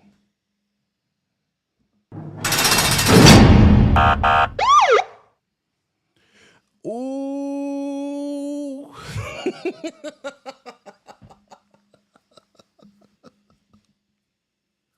These motherfucking Instagram doctors, bro. What? What? Los Angeles City College, theater and film, skills, television. Yeah, show me all 9 skills here. What we got here? Industry, interpersonal, television, improvisation, fitness training, nutritional counseling, personal development, and leadership development.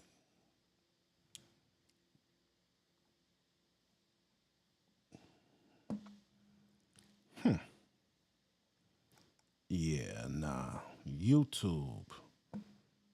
Oh, she on there with what's his nigga? Nick Cannon too. All right. Instagram. Famous birthdays.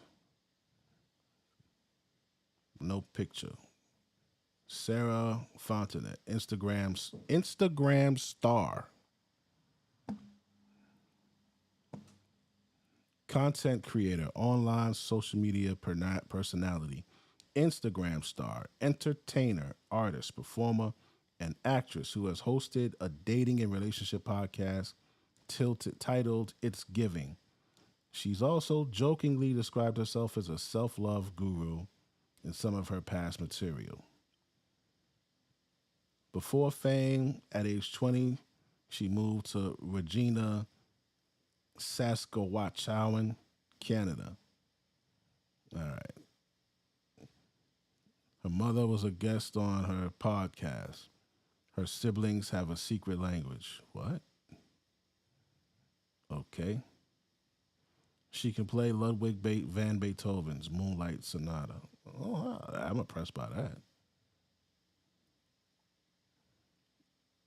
Yeah, no. All right, what else we got here? Instagram, bro.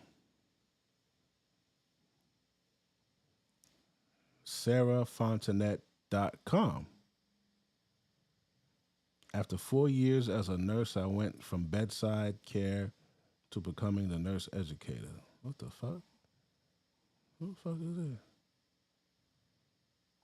Sarah Freeman Fontanet. What?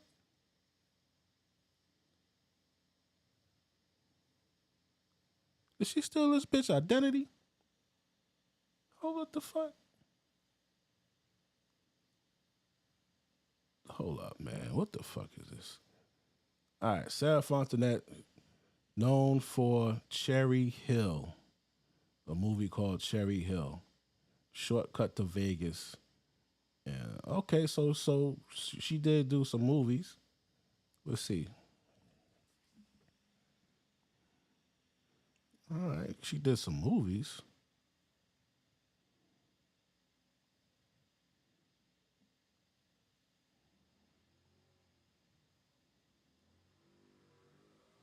Interesting.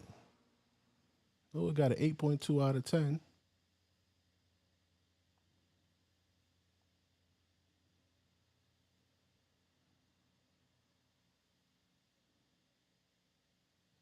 Let me see something.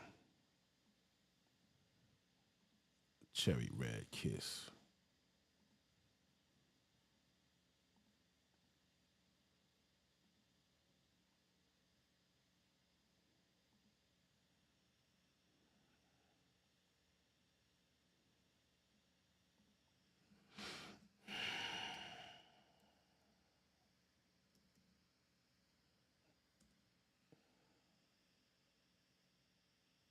Okay. Oh, there she go. Sleep.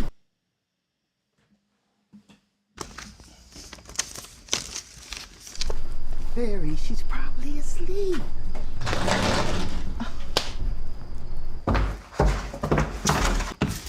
Did that boy leave the kitchen again today? Dad. Yes or no? Well, yeah, but... Then he's fired. Dad, wait! Dad!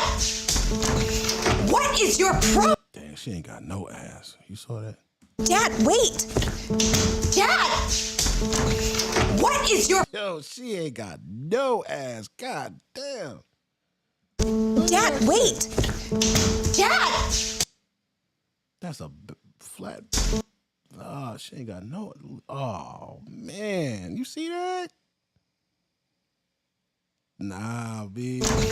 What is your problem? You lied, Claire. I lied because all you care about are the rules. Don't tell me how to run my business. You care more about your business than you do the people in it. I care about putting food on the table and paying your tuition. Dad, please, don't fire him. He needs this job. They all do. And they're all good guys. Jorge. I don't want you talking to them. Do you understand? If you fire him, I'll quit. You got a E-class Morgan Freeman. They said this nigga look like Morgan Freeman. We gonna put him in here. Really? You gonna quit over some boy?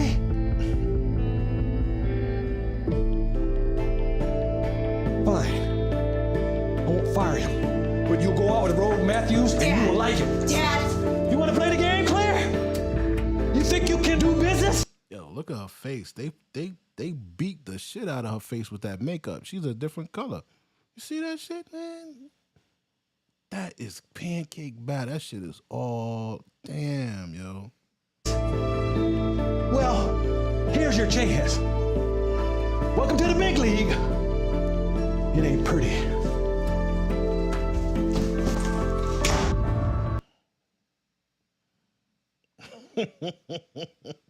This shit was 9 years ago. All right, well, you know, she was in a movie. But as far as a I don't see where the fuck she a doctor at, Pop. Where is she a doctor at, man? Where is she a doctor at? Man, whatever, man. These motherfuckers come up here and say any damn thing, bro. Like, that is the tragic flaw of masculinity and femininity. And I say this all the time. Like, men want men out of women, and women want women out of men. But you don't. Men want men out of women. I don't think that's true. Logan Freeman.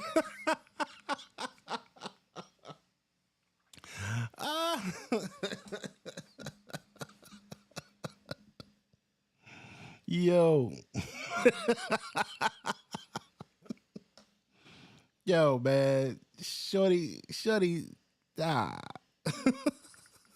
have a woman, then you have. I felt that. So that's so good. You've gotta meet them where they're at. Get it now. You know, like how you said, you've got to soften up. That means you've got to tap into that other side of you so that you can pull her out of it. Because this is what men do. Men run down all of the reasons. Most times, if she's like, I'm tired, I have these kids, my body, and then it's like, well, I got this nanny, and I got this, and I have a chef, and then you start running down the track record. Because he was ready to run it down.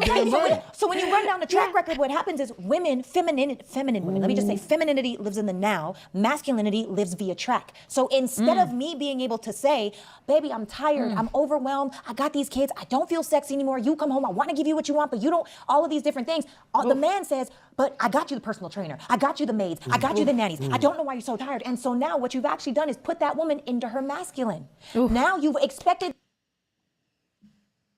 Oh!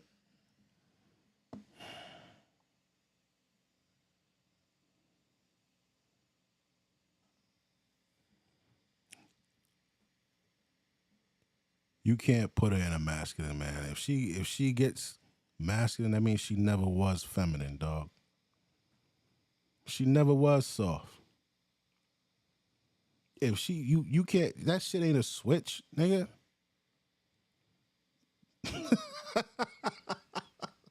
That ain't a switch. Oh, you put her in her masculine? I ain't put her in shit. I asked her a question. How the fuck you this and that and you have everything that no other, like 1% of women, you got something 99% of women will never have. The responsibility of being an adult has been taken off your shoulders. You're not responsible for your own bills. You're not responsible for, the service of your of anything. As a matter of fact, you've been blessed to have staff. You've been blessed to have free time.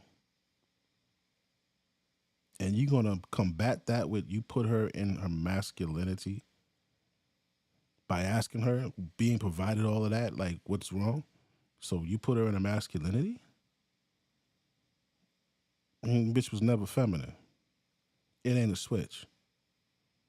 You see what she said before?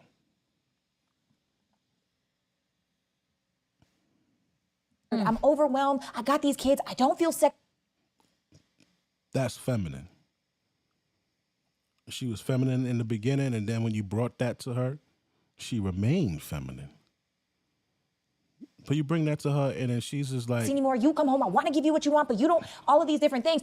The man says, but I got you the personal trainer. I got you the maids. I got you the nannies. I don't know why you're so tired. And so now what you've actually done is put that woman into her masculine. Now you've nah, we can't accept that.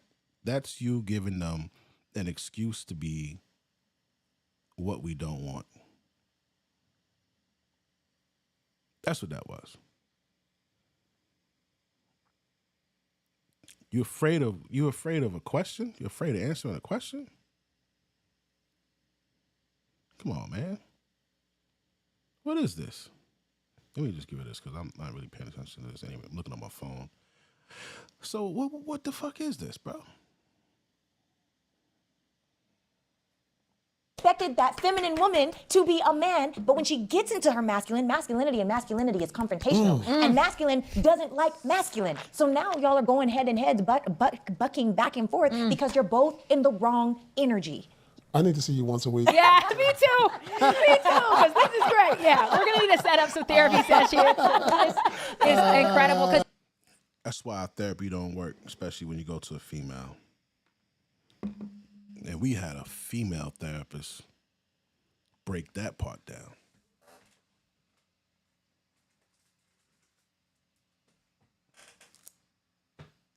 She said as a female therapist, she was groomed to always take the female side, no matter what. And that's how they are.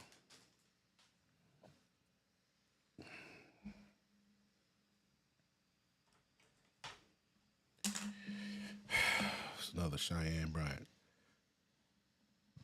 I love the way you put things, though. You say it so perfectly, and it's like, it just makes so much sense. Thank you. I love it. So, question. I've dealt with this in relationships. I heard you speak on this before, and I just want to get your viewpoint. Like, what do you feel about, like, people closing off, right? Or, like, Paul talked about this. We did have a therapist on. He spoke about how, like, in relationships, if he's starting to, like, feel too many things, he'll close off, or he'll ignore the person and just not respond. You know what I mean? And I've experienced that, too. And I know you spoke about that. And you were saying, like, the silent treatment and ignoring is a form of just, I don't know if you said abuse necessarily, but yeah. It's emotional abuse. And I do feel that way. Yeah. Because when I was ignored and stuff, like I cried and I was really emotional because I don't like to be ignored. Emotional abuse is actual like that's emotional abuse. I would like her. I would like the doctor to weigh in, please. I would like the doctor to weigh in. I'm sorry. Let her weigh in.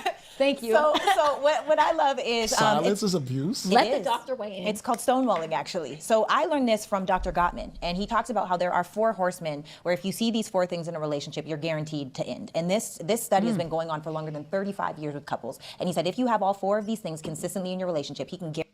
Let the doctor weigh in. It's called stonewalling, actually. So I learned this from Dr. Gottman, and he Dr. Gottman talks about how there are 4 horsemen where if you see these 4 things in a relationship, you're guaranteed to end. And this study has been going on for longer than 35 years with couples. And he said if you have all 4 of these things consistently in your relationship, he can guarantee down to higher than the 90th percentile whether your relationship will end or not. Like I'm talking 97, 98%, right?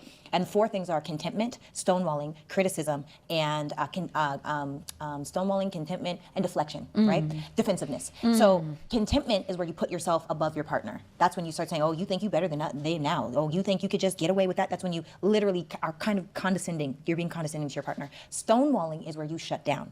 Now, I actually found, because of one of my relationships that I was in, highly effective international speaker. I've been translated in Greek. I've been translated in Spanish. I've spoken all over the world on leadership, self and personal, and business development.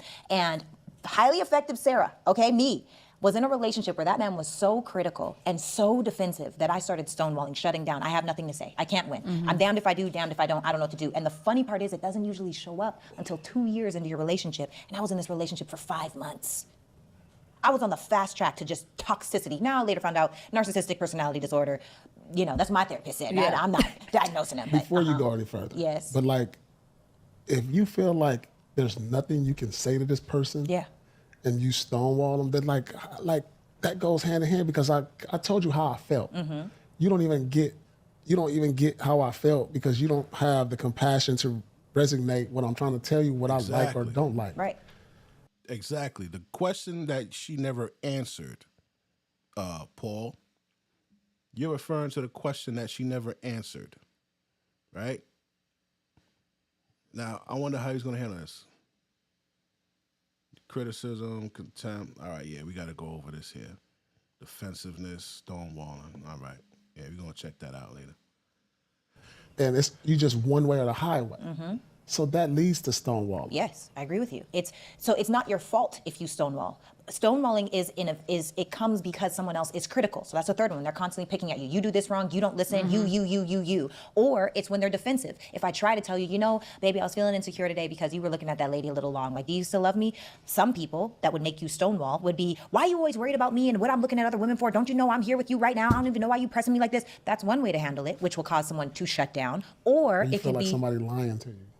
that's a little bit different.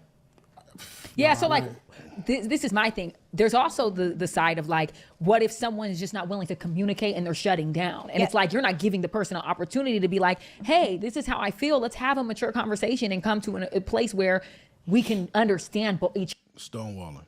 other. Yeah. Like, give people a chance, Yeah, you know? I agree with you. And if you don't, it's a sign of emotional abuse, which says that your ego or your feelings are more important than your partner. And if you are more important than your partner, it's not a unit. And if there's not a unit, you're sure to fail. That's why Dr. Gottman says when you have all 4 of these things inside of your relationship, it is a guarantee to fail. All 4, that's tough. I mean, but that's reality. That's toxic. But you know, but the truth is, at some point in every relationship, you will see 1, maybe 2. You'll see them throughout, you know, because we're human at the end of the day. No one is perfect. But all 4? You're guaranteed. Yeah. It's a wrap. That's 100% all 4. Yeah, it ain't. Come on now. Now, go ahead. Go ahead. No, I was going to say, you mentioned a narcissistic partner. And I'm curious because I've been in a relationship where I felt this person was narcissistic. My therapist said that too. And we did couples therapy and the therapist told me. But I will say, I know that the word is thrown around, gaslit, narcissism everywhere. That's so true. And I want to get your opinion on, like, how can you spot that in your partner? How can you really...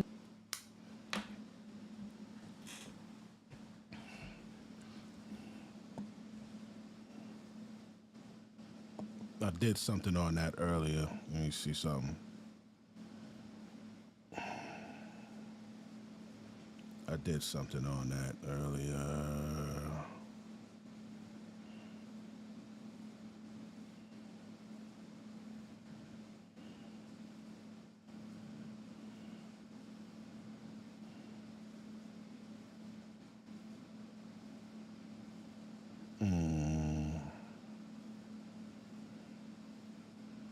All right, it's in my it's in my narcissism, right? So I want to see what she's going to say.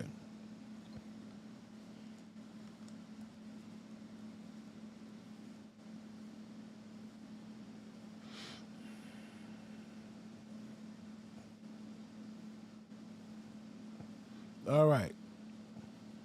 Grandiose, nice personality, let me see. In a male partner. Sense of importance, a need for constant admiration, lack of empathy, and manipulative tactics to control or exploit their partner. Key behaviors, grandiose sense of the need for admiration, lack of empathy, manipulative, entitlement. Basically a person that's like, it's all about me and fuck you. All about me and fuck you. All right, so let's go. Let's see what she says. No, like, and how do you know the difference between being love bombed and really feeling like we just have this connection and we're vibing? Like, what is that difference? Because even me, I struggled with that for a while, and I would love to know your opinion on that. Yeah, so when I was in this relationship, first and foremost, I would say, where were you at when you started your relationship? Because yeah, I don't think she knows. I don't think she knows. Because she asks you a flat out question. How do you know? The first thing I think a person would do is tell you what narcissism is. Just like when we Googled it. What is narcissism? What is narcissism?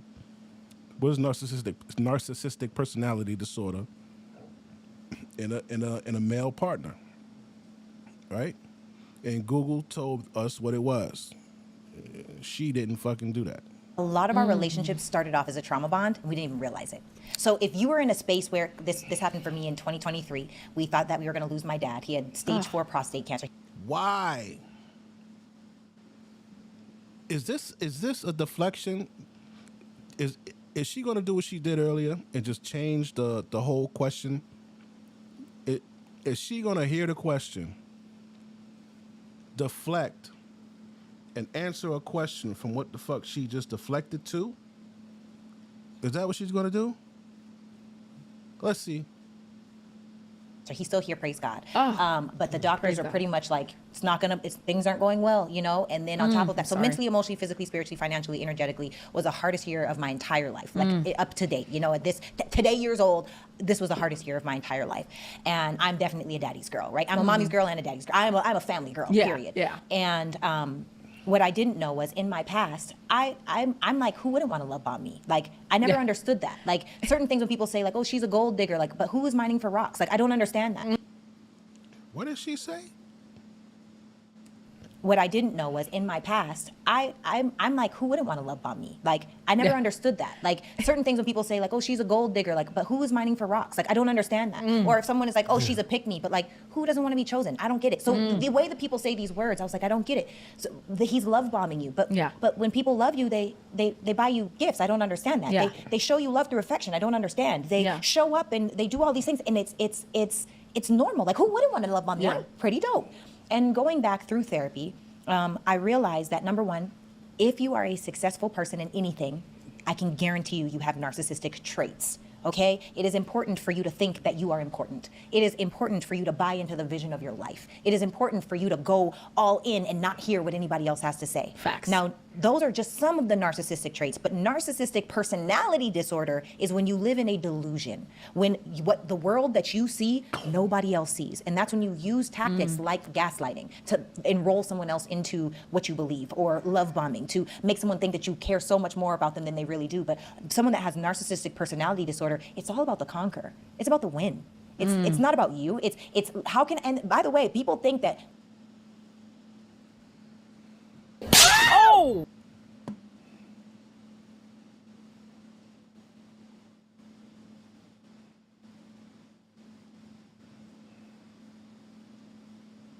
Narcissistic personality disorder people go after like these weak, low self-worth. Oh, no. They go for the highest self-esteemed, self-loving, self-worth people on the planet, because it's like, how bad can I erode this person? Is that...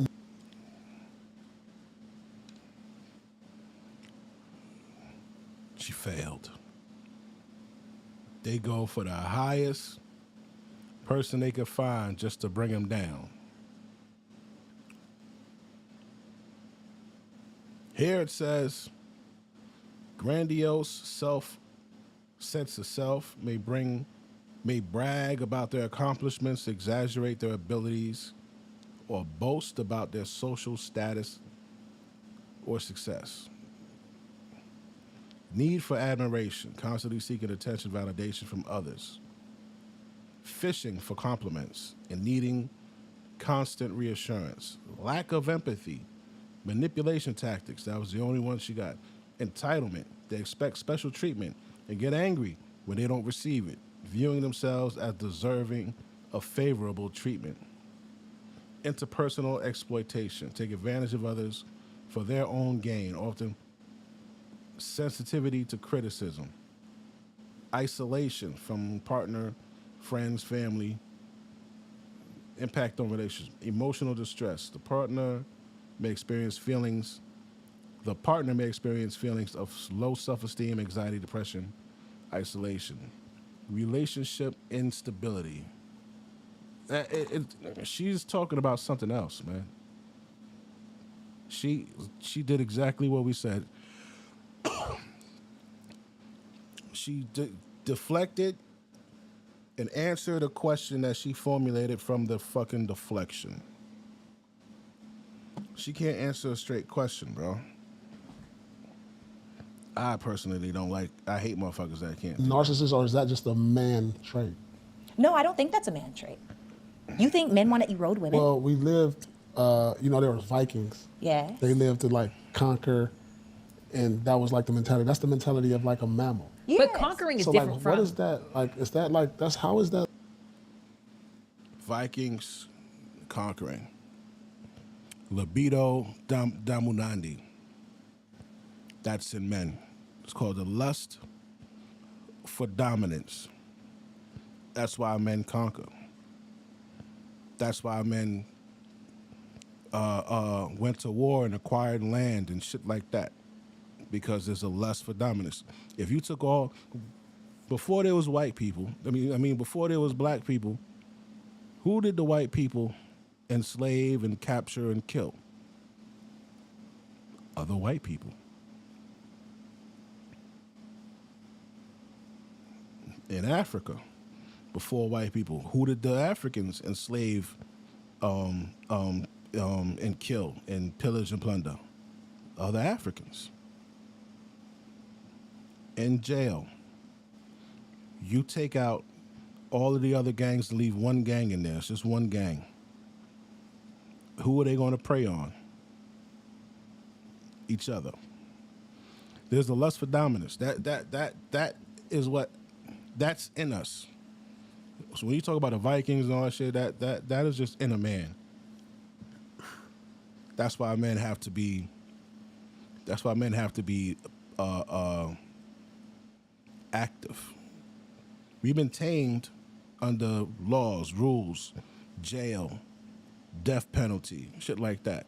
That tames us.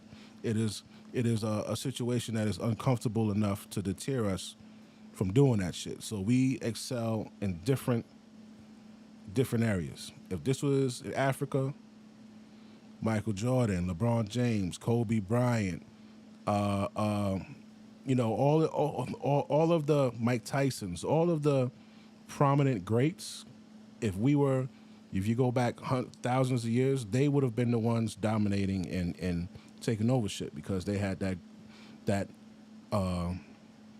higher level of dominance in them, right? Like you pack of wolves, you got the alpha male, right? So when you see somebody that is always excelling, always just that nigga that's just always doing it, he would have been one of them ones 1,000 years back, leading a fucking army to conquer you. This is how we manifest it today, through accomplishments, right?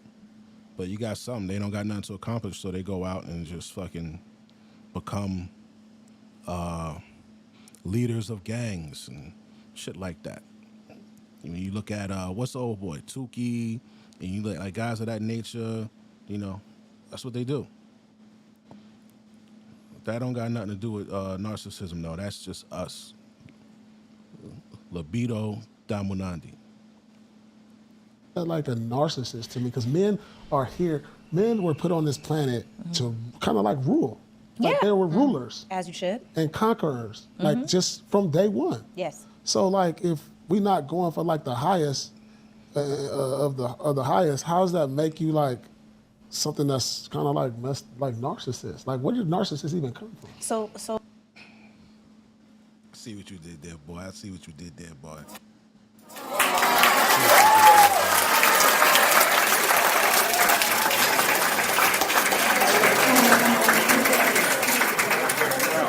But when it comes to the chicks, you still beta. So there's a difference between conquering, because men do conquer. I'm very clear on that. Just naturally as men, But that's not what like you want to win in sports. Yes. You want to teach your kid to be the best in school. You want to be like, that's men, what we try to teach in humanity. Yeah. So like if we just trying to like win and say, hey, damn, man, she bad right there, I want her, and you get her, and then like you like, done. that was cool. Yeah. Like you're done. You Like, conquered. but that's just I'm like complete. it's like, all right, we Damn, that's Vikings, we just cleaned up this village, we mopped them up, all right, that was cool, we own that village now, we gonna go to the next village. Yep. That's like always been, like when you look at like African like civilization, I read these books on these like great tribes and great that just conquered villages and then went on to the next. Yeah. And so that was always from day one a man's mentality. So now you put it towards like the dating game. Yeah. Like, how does that make a man a narcissist then? So what you're speaking of are just masculine traits. That's masculine trait, but That's that doesn't different. make a man a narcissist. That's not what No. she was And I feel like that's thrown around too easily though. But she's explaining feel that. Okay, yeah, explaining go it ahead. to So someone us. that has narcissistic personality disorder doesn't just come to conquer, they want to erode. They want to break down this person. It's not just to get them and smash them and enjoy them, which by the way is one of the curses of pretty privilege. A lot of men just want to say they've had you but not actually keep you and value you. That's a whole other story for a different day. But a lot of men with You saw that?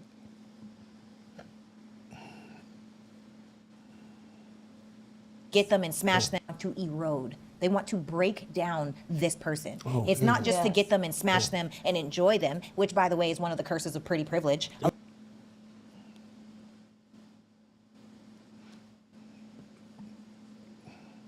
Constantly seeking validation and fishing for compliments.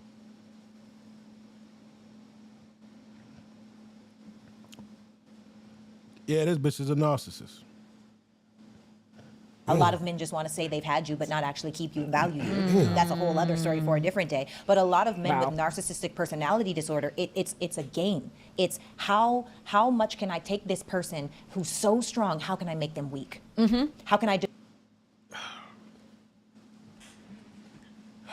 This is crazy, bro. No, it's not. No, it's not. Come on, man. Stop with the bullshit, please.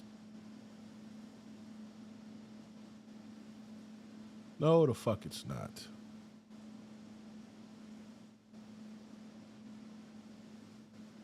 God damn, that bitch look mean, right?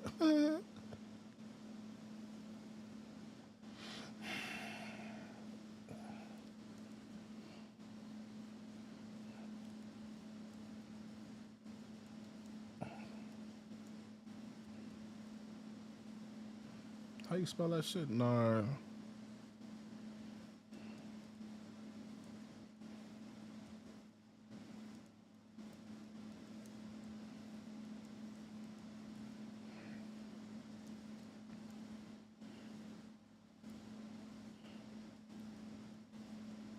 There's a man wanting to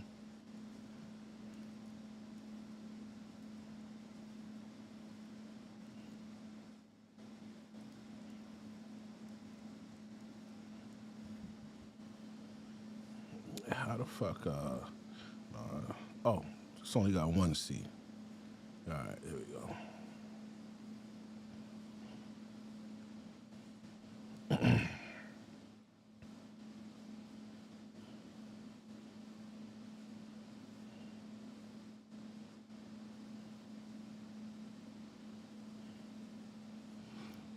Great question, and it's important to clarify this because terms like narcissism are often misused. And all right, let's see. Let's go. Let's go. Because I don't feel like what she's describing is correct. No, don't do that to me. All right. No. No. A man wanting to bring down a woman is not the clinical definition or even a core trait of narcissistic personality disorder.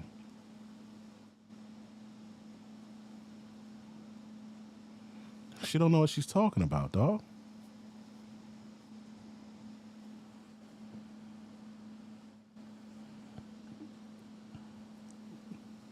What narcissistic personality actually is clinically: grandiose sense of importance. All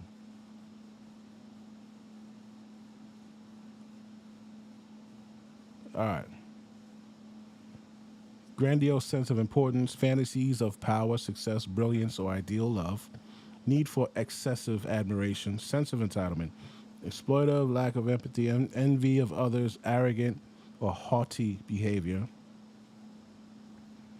So why did she say that? When someone says narcissism is a man trying to bring down a woman, that's not psychology. That's like likely pain, projection, or frustration being expressed. It may reflect a personal experience with a toxic or controlling man, a misunderstanding of the term narcissist, which has become a buzzword, a gendered narrative that equates male control with pathology. But that definition does not hold up under clinical or balanced emotional scrutiny. She don't know what she talking about, dog.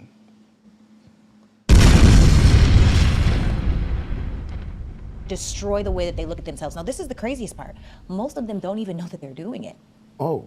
That's why it is a personality disorder. Yeah. It's not. Nah, nigga. She can't get away with that. She can't get away with that. It's how. 3758.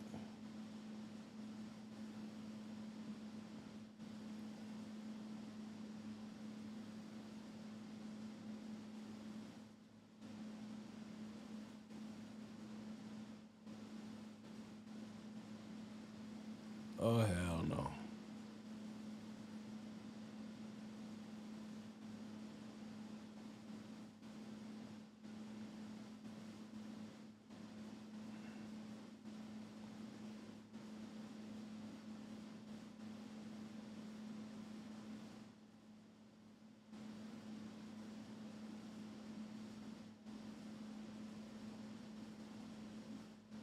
37:58. Damn, I didn't put the time.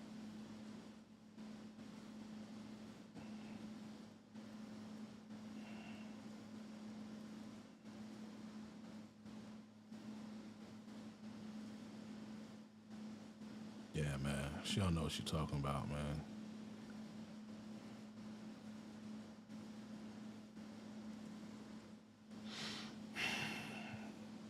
Gotta expose him, kid. I gotta expose him.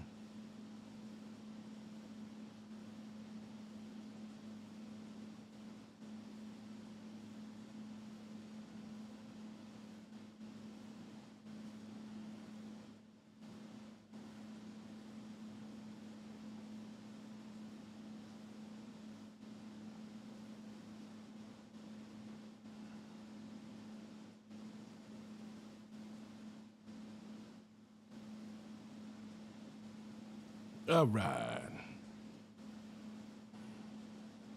How much can I take this person who's so strong? How can I make them weak? How can I destroy the way that they look at themselves? Now, this is the craziest part. Most of them don't even know that they're doing it. Oh. That's why it is a personality disorder. Damn. It's not like, oh, let me see how bad I can mess up this person's life. You live in a delusion. And you implement all of the things, the people, the places, the experiences, the things that are going to enforce the story that you want to create. Yeah. And you don't even see it. It's a whole different matrix. It's an inverted matrix. And that will break you down. Like, I've been in that relationship before, and that's like... Further perpetuating the wrong definition of that shit. So, all right, man, we about to bring this to a motherfucking end. Just to recap what we went over. We went over why black women were refusing to hire black men. We went over what it was like back in the day via, what's her name? James Baldwin and Nikki Giovanni, the feminists. All right. We went over articles showing that they use names to not hire certain blacks. We went over that women were laid off because they were in sucker-ass areas like HR and recruiting and customer-facing roles, and those were compromised more of women. And departments like engineering didn't get touched. What else? We also went over